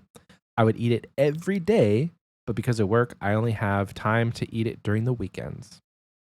Boiled eggs on toast? That takes so long that you can't make it before work? I can already tell you that real crazy, and I have a very similar morning routine, which is wake up, get dressed, bitch to ourselves, and go to work. Right? We don't have all this like, I woke up at 5:30, I did a workout, I took a shower, I made breakfast, I sipped my coffee, I read a book, and then I went to work. We don't do that. We wake up with the bare minimum amount of time possible to get to min-max sleep, and we go to work. I guarantee it. Because if this man says toast and hard-boiled eggs takes too long, I already know what he's on because I'm on that same type of shit. Yeah. So, Well, I give myself an hour in the morning before I start work. And I feel like an hour is fairly normal. when you Not work from fairly home normal. and can start whenever and have a No. biological alarm clock that'll I wake your ass up, yeah. I have to start at 7. But But I you do know have a who else has biological to alarm start at clock. 6? Starts at 6 at this point because that's what his rhythm is. And he, unlike Bitch Pants McCrabby, who I can shoo away for a while or close the door out of, you can't do that with him. So, No, I can't do that with him. So, you know. Yep. I have like you said, a biological alarm clock. Our last reply on Spotify, and then we'll move over to YouTube, is Bloat's Ass says, Denny's pancakes breakfasts from Australia, so it's more special than you think. Well, I mean, I haven't had Denny's in a long time, so maybe I need to go to Denny's. We have them here, so it's not outside of the realm of possibilities. We have a couple on YouTube to get through. 9 under the... hold on. Before I say anything... okay, yeah. So 9 replies under the pinned comment. So the first one we have is from Colgan S. They say, my favorite breakfast is 2 oranges, 3 shots of espresso, and a plain old-fashioned donut. 2 oranges. 2 entire oranges? That's wild.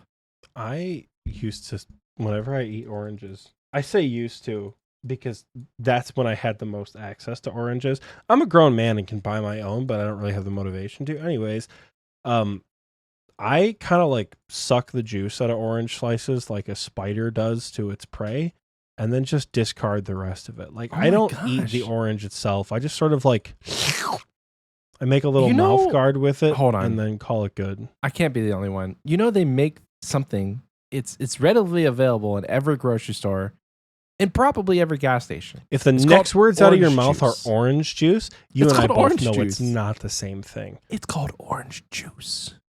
It's essentially what you're drinking.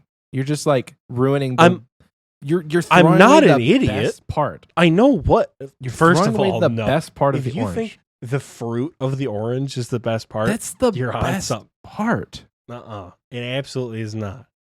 You're a pulp and your orange juice kind of guy? No. Exactly. Huh? So you think if you eat an orange that you're just eating pulp? Because it's very different. I've never liked the texture. Is it going to make sense when I say clementines and tangerines are delightful? No. No. I just think the size of the orange, there's too much It's of all the, about size for you. the white stuff Too big on of there. a pet, too big There's- of an orange. It's true though. That's the thing. There's too much of the like fibers that keep the orange together. Mm. I don't like the way it tastes, but just give me the like, let me vampire that shit and then just bleed it dry. Every slice for the whole Ridiculous. orange. Oh baby, that's Man. eating good right there. That's terrible. Surely, on. We have to surely I'm move not the on. only one in the We Xpwaste have to. community. You are. Surely. You are, because everybody else who thinks that way would just drink orange juice. We Okay, have to you make move it seem on. like I don't like orange juice. I do. I just That is an preferred to- extremely wild take. I don't know if I can continue doing the podcast with you. This is crazy. After all your wild takes I put up with, that's the one that's going to kill it for you. You're throwing away the best part of an orange. Literally. Anyway, Mountain Man says, has to be hotcakes and sausage gravy. Never get this anymore, but it's a staple of my childhood. So pancakes and gravy? I have to try that because I know biscuits and gravy is good. But holy cow, pancakes and gravy? Got potential. Let's Go Beep says, nothing compares to a breakfast burrito. Absolute perfection. I think that's true. And the versatility of a breakfast burrito just makes it absolutely amazing. Like you could have I do love me a anything. breakfast burrito. Ah, so good. This morning I made one with Gouda Orange juice? cheese. No, Gouda cheese, eggs, bacon, and just the tortilla. But I got this like truffle hot sauce from Meyer that I thought I was really gonna like. Because like I had the same, I saw it and I was like, truffle hot sauce, you say? That sounds real good. Yeah. And I really don't know if I like it. It's got Oh. like a weird, like a creamy texture to it. And I don't know why. It's just not like it sounds amazing. Yeah, the recording booth chat is like, oh, that sounds really good. Like it does. It should be really good. Like I added it in a way where it would benefit the dish, right? Like I added it to the eggs. I make French style scrambled eggs, or a little bit runnier, like Gordon Ramsay way, as they say. Mhm. And I added the hot sauce right out of the fridge. And because it has dairy in it, I refrigerate it. I don't refrigerate like Frank's because that's some white people shit that I'm just not about, you know? But I refrigerated the stuff with the dairy product, and I added it in there to help prevent the eggs from cooking. The eggs were perfect. They were made perfectly. And I just, something about the taste makes it like, ugh.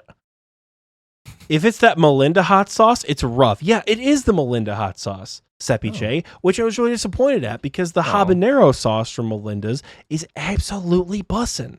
I don't know why this truffle hot sauce I had, it's just not doing it for me.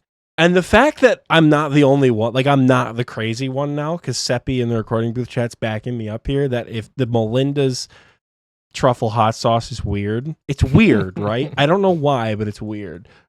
But the habanero stuff, oh, chef's kiss. Yeah. So I had really high expectations, shattered entirely. But Damn. Sucks. I'm so sorry you had to go through that. I know, but it's okay. I also had grilled pineapple with my breakfast as well. Mm. But I ran out of propane this morning on the grill. No. So like it only cooked like for a short period of time, and then it was just warm. So I had some like lukewarm pineapple. It was still real good.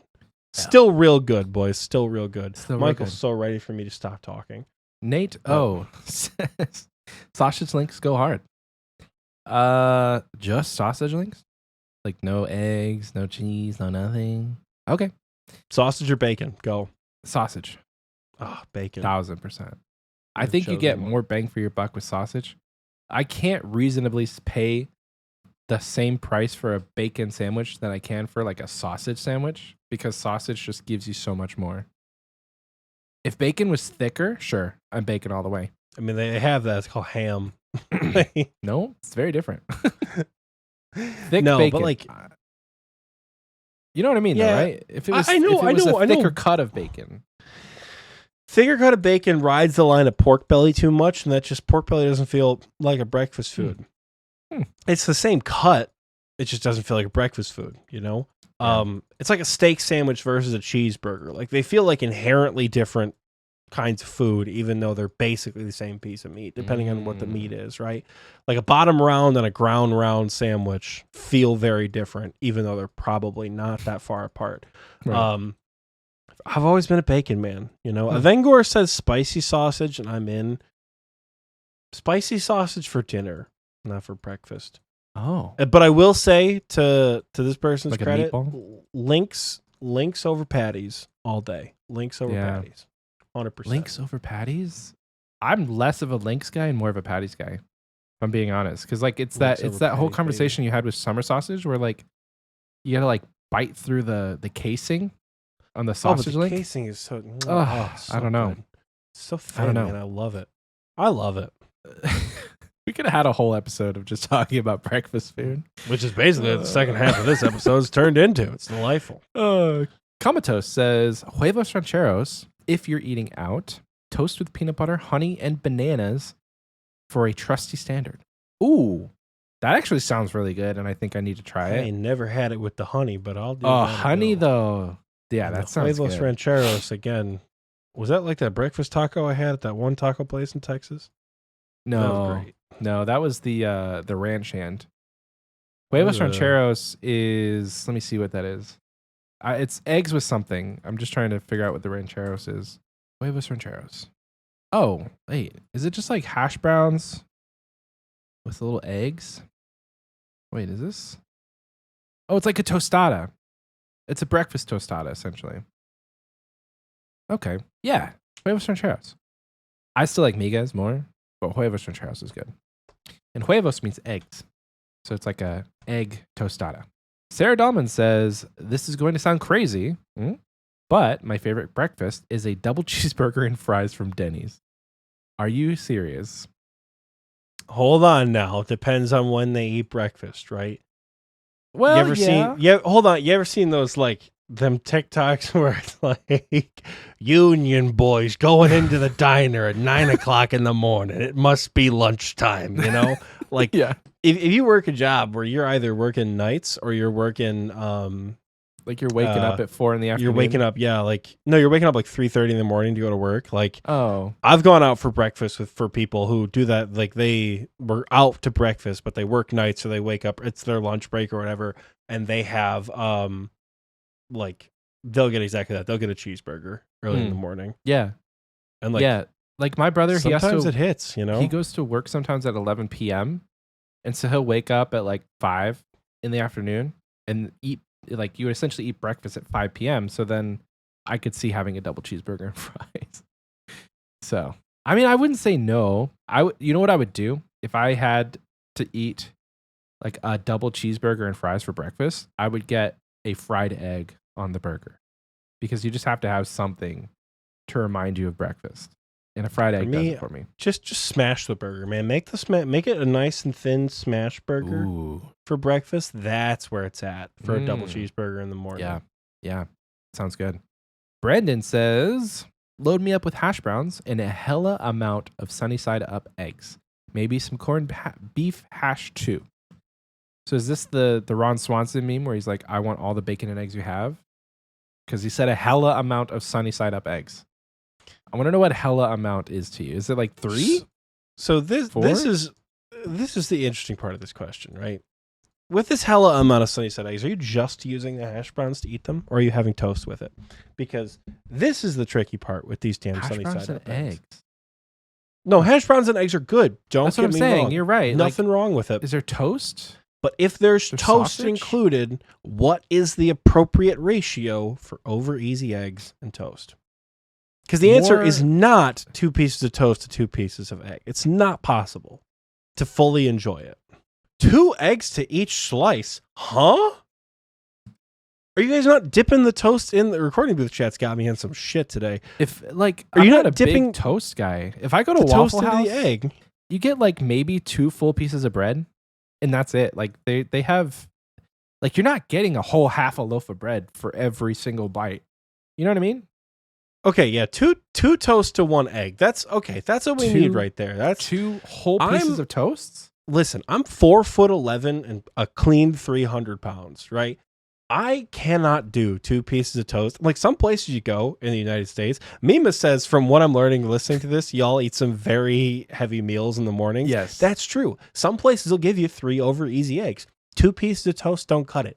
Here's why, right? You take the over easy egg, you take your initial pieces of toast, you get the runny egg in the toast, get the salt, get the hot sauce, get the egg, get it all up on the toast, did this at right? Bob Evans. Get it all up in there. Eat that bitch right there. Then, with the toast you have left over, which is the tough part, right? You take what's left of the egg, the seeping remains of the yellow and the whites, and you smack that on the toast. You got meat left over, you got sausage, you got bacon, smack that on there. Are other people watching you get egg all in your beard? Fuck them.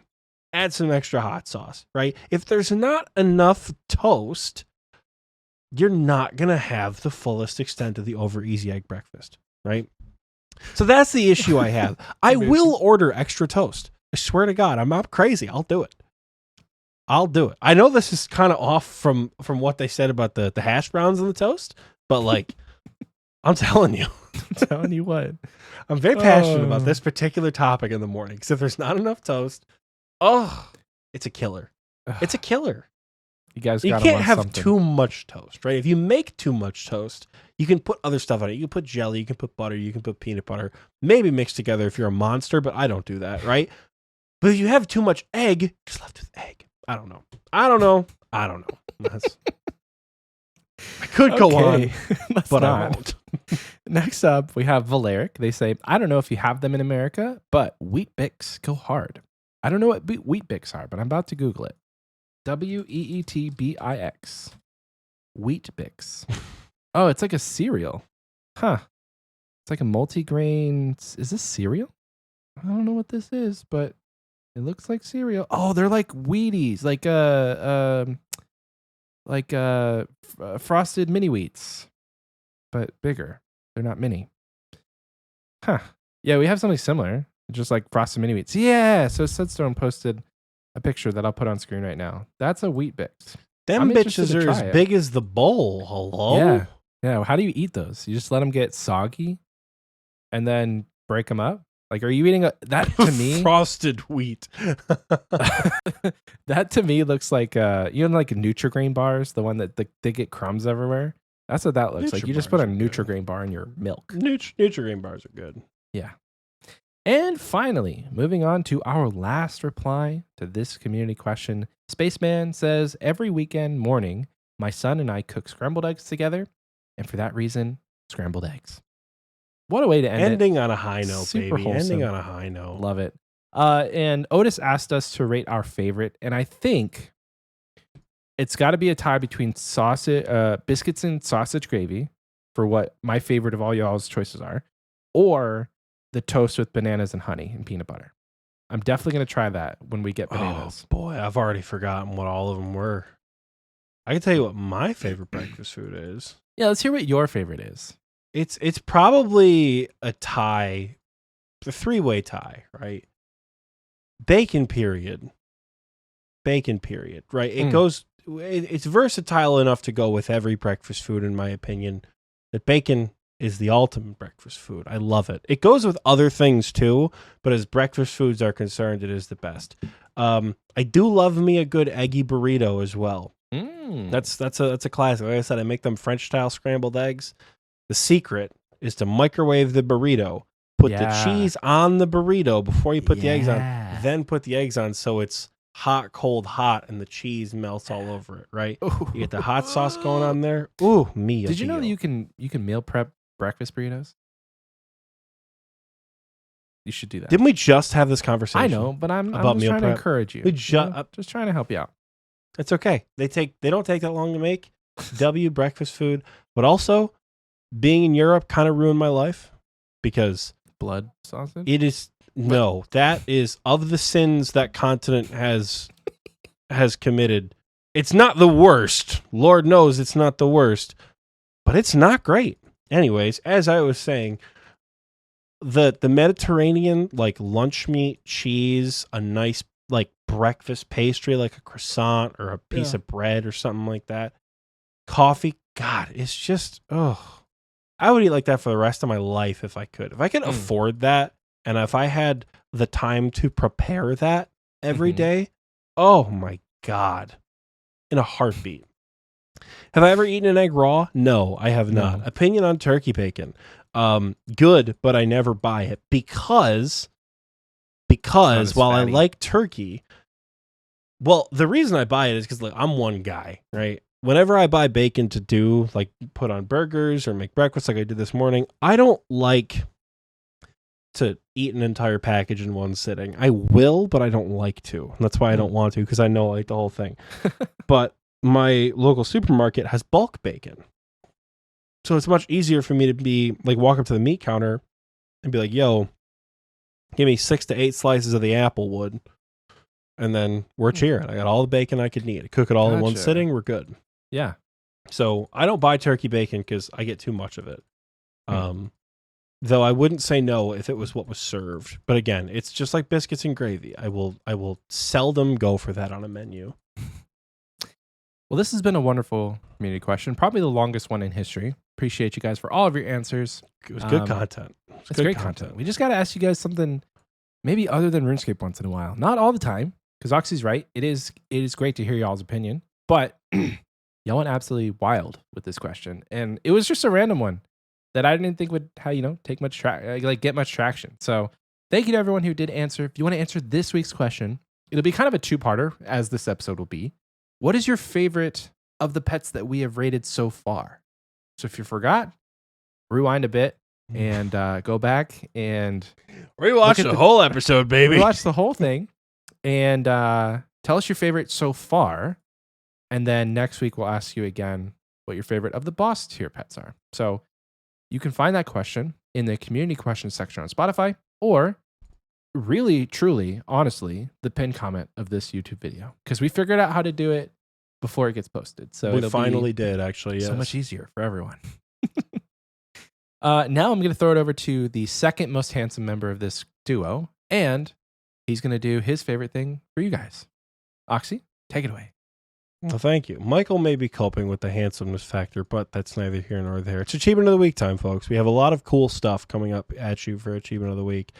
Kicking things off with the miscellaneous category, Wagoner and Dr. Gerbert both achieved their music capes this week. I don't believe we had any other achievements, though frankly, for multiple weeks in a row, I've been combing levels and achievements from the last achievement on the list, right?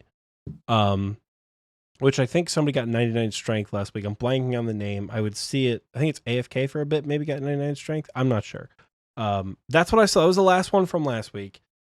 And then I combed through the entire thing and put all the achievements on there. For multiple weeks now, people have said, oh, this thing I got missed, right? I apologize if I'm missing things. I don't mean to miss things, right? I look at every picture. I don't usually read when people like reply to posts talking about it. I don't usually like, even like, God, I forgot who it was. I think I could look at it in Discord, but I'm trying to remember off the top of my head. Somebody is making Inferno progress. I'm going to look at the name and feel like an idiot because I don't remember it. Shinkiro. I knew it was going to be a name I recognized. Shinkiro is making Inferno progress. Like, I looked at that picture, knowing full well it wasn't a cape. Still looked at the picture and was like, all right, where are we at? You know? So I do look at everything that's in there. And then as 99s pop up, I think we've had like 3 99s and an Infernal cape in the time that we've been recording. So like I add that to the list as well. Yeah. But sometimes things just get missed, right? So I do sincerely apologize for that. So hopefully no quest capes or diary capes or anything like that got missed. But that is the miscellaneous category for you guys. We do have stuff in the combat category as well. It's X and Ja Dead, aka Ja Fire Cape, both received their first fire capes this week. I definitely thought Ja already had a fire cape. I thought so too. I would have definitely thought so. But in any case, he got his first, and so did It's X. Both got their first fire capes. Congratulations. More first this week. We have a trio of folks who killed Zulrah for the first time with Andrew Will, a name I quite like spelling, Sickness, and Oki. All got their first Zulrah KC. It's fun to see people appear multiple times in the combat section as the weeks progress. Like, I remember Olkey, I think it's Olkey and Sickness both got fire capes that we shouted out at some point. So it's fun to watch people like progress and slowly move up and up. Speaking of moving up and up, we do have some combat achievement completions. Both Ice 9 Chills and Elagio completed their hard combat diaries. So now they get the unlimited teleports to God Wars, which is so nice. In the Transmog department this week, we only have one Transmog, but it's a big one, folks. Smooth Lou, the mobile-only gamer, achieved Blood Torva. Whoa. Blorva with 127 orbs, I believe he said it took, on mobile only. Kind of wild. But for those of you who are listening to the first half of the episode, which I would assume if you're this far into the episode, you listen to the first half, unless there's a weird section of people who only listens to the community question bit of the episode, which in any case, you heard me say it earlier. Today, while recording, Rosgan achieved his Infernal Cape. I've been seeing him and some other folks in that like group of raiders do a lot of Inferno the last couple of days. So it's nice to see the capes stack up because people have been, I don't know why, there's just like resurgence for the Inferno in TNL. I think we had 4 capes last week. We have multiple people going for it this week. Rosgan got his today. Like there's a lot of people pushing Inferno. Making it to Zuck, making it to triples. I think somebody else, I don't know who it was, maybe it was Rosgan last night, posted in Levels and Achievements that they set a new PB at Triple Chads. Who was that? Who was the one who set their PB at triples? Let me see. It's in here somewhere. It wasn't that long ago. It's definitely sooner than that. Hold on. Hold, please. We'll get there. Oh, yeah, Suffolk's made it to wave 68 in the Inferno as a new PB. So, like, people are pushing it. Y'all are getting your burnt cheese capes. It's coming, boys. It's coming. Always believe that it's coming, no matter what, right? Finishing off Achievement of the Week, we have the Skilling category, which also has some pretty big and impressive stuff. So we have a whole series of 99s here. Rust of Fury achieved both 99 Slayer and 99 Fletching. Butter 6000 achieved 99 range. Andrew Will with the double achieved 99 hit points. Swamp Dragon also achieved 99 hit points. Dr. Gerbert with a double achieved 99 Fletching. D-Rabbit 17 achieved 99 Firemaking. Tripped over my words there as I just did again. M. Scotty got 99 Mage and 99 Attack. He was apparently sitting on 99 Mage for like a month. Like just 98 with 100k to go and was like just doing it through raids. And eventually he's like, I'm just going to burst my way through it and got it pretty quick. Pork Cherry achieved 99 Cooking. Elvis Rage achieved 99 Crafting. And achieved today alone, these next 4 99s were all done today. 99 Cum achieved 99 Defense. Toaster Bath achieved 99 Prayer. And Parker J achieved 99 Construction and 99 Hunter. Parker J is 2276 total level. Both of these 99s occurred while we were recording, and it would not surprise me if, and I think it's Agility is his last one, maybe? It's Agility is his last 99 with, at the moment, 900,000 experience to go. So Parker could be maxing relatively soon. Yeah. But who knows?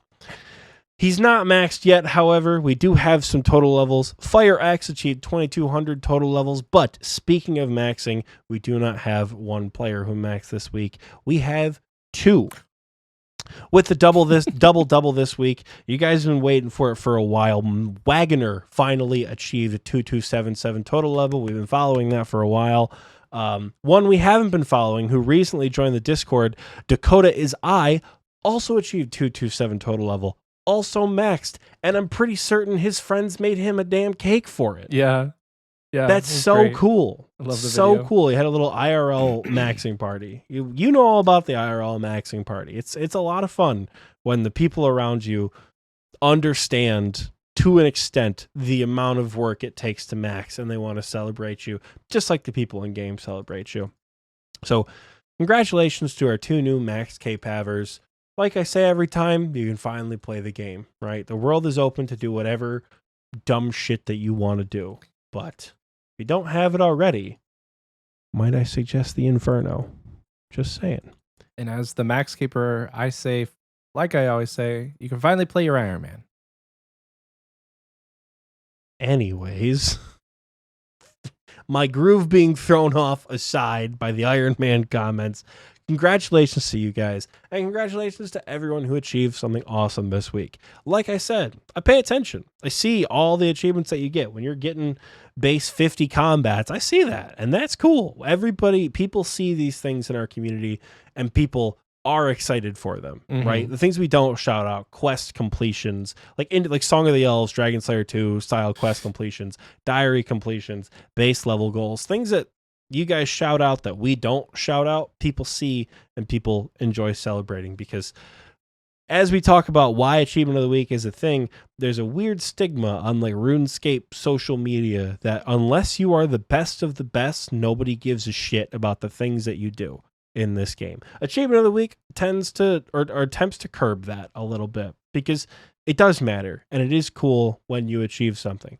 if you achieve something cool and you want to show it off, head over to discord.gg/OSRSTNL and post about whatever achievement. I say it every week, whether it's Blood Torva or 45 attack. I don't really care. Put it in levels and achievements, and it's going to be just as cool all the same, right? And the really cool thing about levels and achievements, and our community in particular, the more you spend time, the more people will begin to know what you are going for, right? Like if you're watching someone get 99 after 99 after 99, like we talked about Wagon or we talked about Parker, people who are like consistently doing these things, you're tracking their progress. So when the ball finally does drop on 2277, or you finally get the Muffin Pet, or in my case, when you finally get your Infernal Cape, the amount of people who are going to respond to that and see that because they've been following you do it for such a long time is a feeling you don't quite get, I would say, anywhere else in the OSRS community. Yeah. Come join, come hang out. Truly, any achievement we like to see. We also have a variety of other stuff as well. And I've said it once, I'll say it again. The VCs are always going up, right? So it's a little skewed when we're recording because people are hanging out in our recording booth chat, but like the regular VCs are also pretty active as well right now. So come hang out. That link will be in the description down below. The light at the end of the tunnel is coming, Michael. This is a long episode. It is. Even with the decent break we took, it's going to be a long episode, right? The recording track just hit the 4-hour mark for me. Yeah, same. So I know we took a decent break in between that, and we don't ever stop recording at the break, but it's almost time to take us home. Michael, my friend, do you have a fun question for us this week? I do. This one comes from the CC, actually. I said, quick, give us a fun question. And Boston Sport, good old Boston. We hung out with him at the meetup. Great guy, freaking love him. He likes ducks, and I gave him a massive duck, and I hope his duck is having a great time. But like a rubber duck.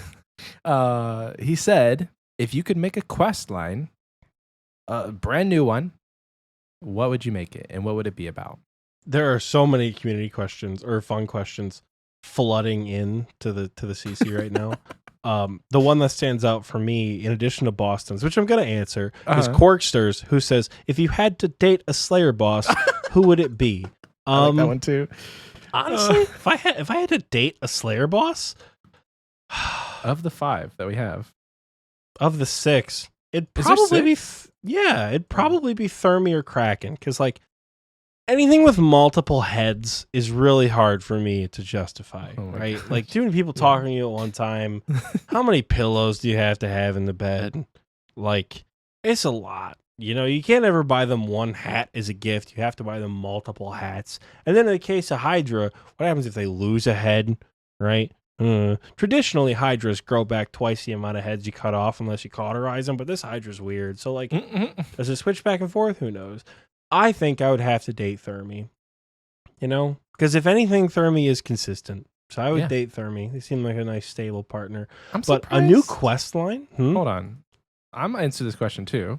But I'm surprised you didn't say the gargoyles because, you know, man and a woman there. It's like, you know, both of the... Here's the thing, right?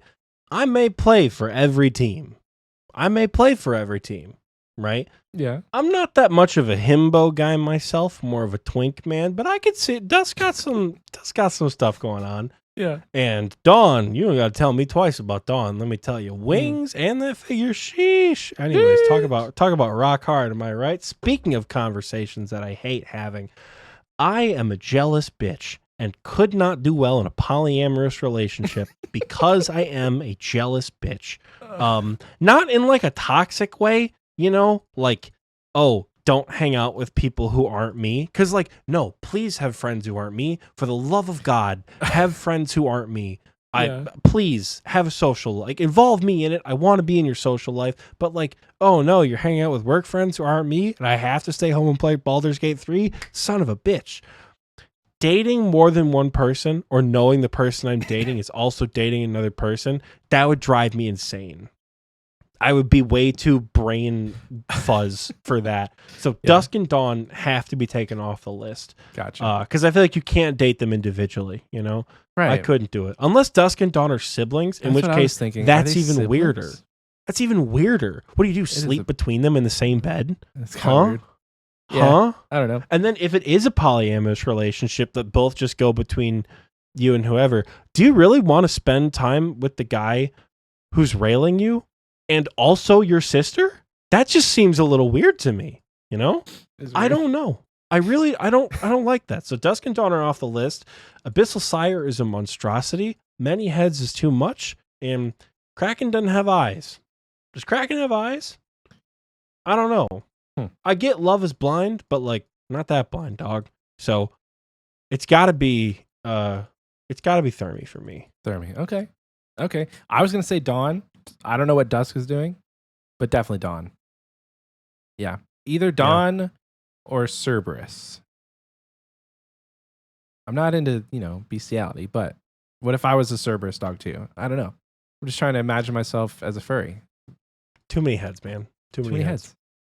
But so the a other new quest line you would start. What would you do? New favorite quest line. So Mima is calling me out. He said, you just asked for a continuation for a quest line. I don't remember, to be honest with you. I've slept since I just asked this question. So if I said, what quest line would you like to continue? I do apologize. Boston just said, if you could make a quest, what would it be? What would it be? Yeah, so that's what I meant to say if I didn't say that. So if you could make a new quest line, maybe I don't know. If you could make a new quest, what would it be? For me, oh man, all this stuff with Baldur's Gate has got me like really wanting a D&D style quest where, and I know we have a ton of these, but like where you have one thing, you have to like go infiltrate the goblin camp, but it's not that easy. There's problems that arise that are in a larger scope.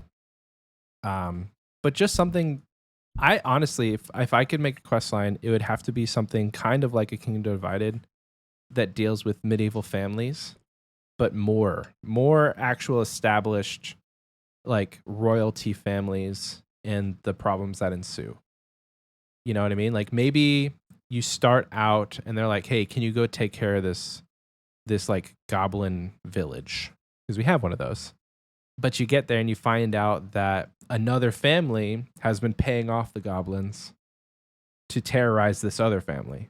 And so then you have to like figure out the dynamics of, well, which family is more like which family line, which family house is the bigger threat, and then it's just a bunch of intertwined stories that all culminated from you just trying to take care of some goblins. It'd be really cool. But do we have anything like that right now? I'm trying to think. I've done almost all the quests. I don't think a lot of the quests that we have do start out as like an unopposing thing. You know what I mean? Mm-hmm. But I don't think there's anything that's having to do with like that specifically. Maybe it's not outside of the realm of possibilities that the quest that I just described is an actual quest in this game, and I just spacebarred the dialogue, so I don't know the actual lore of the quest to know that I just described a quest we already have, so forgive me. But what were you going to say?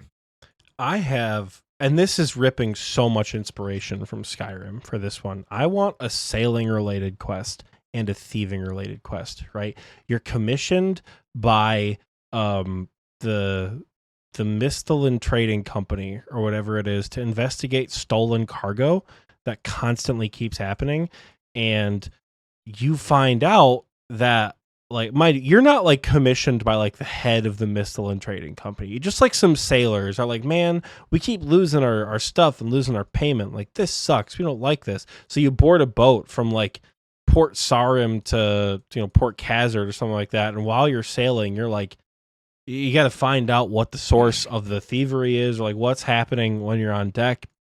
And then come to find out, there are thieves disguised as sailors who are taking stuff to like different locations. So you have to stop the thieves and you out them and you either kill them or get them arrested or whatever. And then in the second part of the quest, randomly, you get like almost like a Dark Brotherhood we know kind of letter delivered to you. That's like, hey, meet me at this particular location.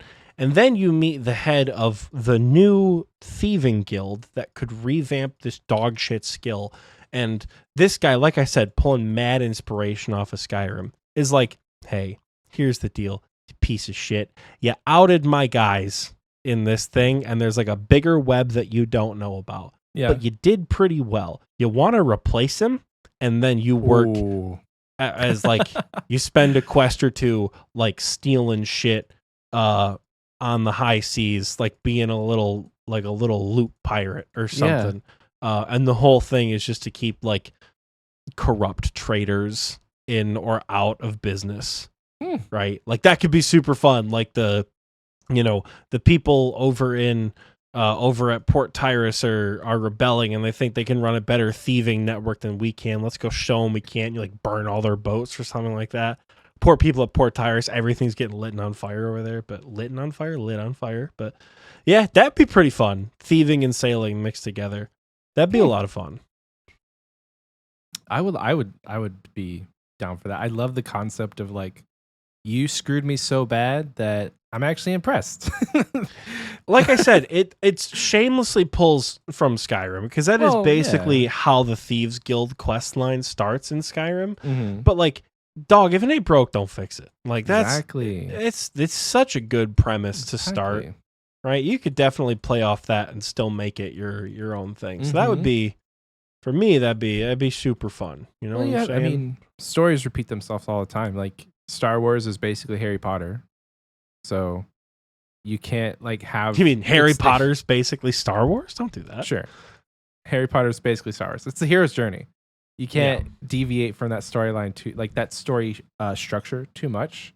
And still have it be good. So I like it. Thank you so much to Boston Sport 5 for let's see. And Corkster. Oh, and Corkster. Boston so Sport Boston and Corkster. Sport and Corkster. Thank you guys for the community question. Right off the dome. Fun questions. What did I say? Community question? Community questions. It's late, boys. Community. Six. I said it God, again. it is 6 o'clock in the afternoon. Fun Holy, question. we've been doing this for way too long. Thank you so much, boys, for those fun questions. They're right off the dome from the CC. So if you want to hang out with us and maybe answer a fun question every once in a while, join the Discord and join our clan. We'd love to see you there. So I think now that my son is finally awake after his 4-hour nap, boy, I was tired. It's time to end this episode off. Not because my son's awake, but just we're done. Before we end this episode. Oh, okay, yeah. For those of you who have stuck around, a lot of people have been asking. We cannot give you exact dates. We cannot give you many details. Fall Bingo 2023 is coming. Yeah. It will not be a leagues bingo. It will be a main game bingo event. We cannot give you dates because we don't know them yet. But it is coming. People have been asking. It is coming. Now we can end the episode. That was just a little treat for all of you guys who stuck around the whole time. Yeah. You know? Guys, just listen. Hang out the whole time. Why are you stopping the podcast early? Anyway, thank you so much to everyone who made it this far. We love you. Maybe some consensual smooches. You can find all of the stuff that you ever need to find that we give you is in the description. So whether that's our merch store, which, new merch coming soon. I don't know soon, but like eventually, new designs going to be like up there. Like talk to the artist, guaranteed. New merch is coming. So we're excited for it. And then maybe in a month or two, we'll get off our butts and contact some people on Fiverr because you guys deserve some new merch. But if you're not looking for merch, you can find everything else. Patreon. What else do we have? PO Box if you want to send us a postcard. That's fun. And that's it. I'm going to leave you with that. So we love you so much. And thank you so much for listening. And we'll see you guys next week for part 2 of ranking all of the pets in the game. Bye. Bye, everyone.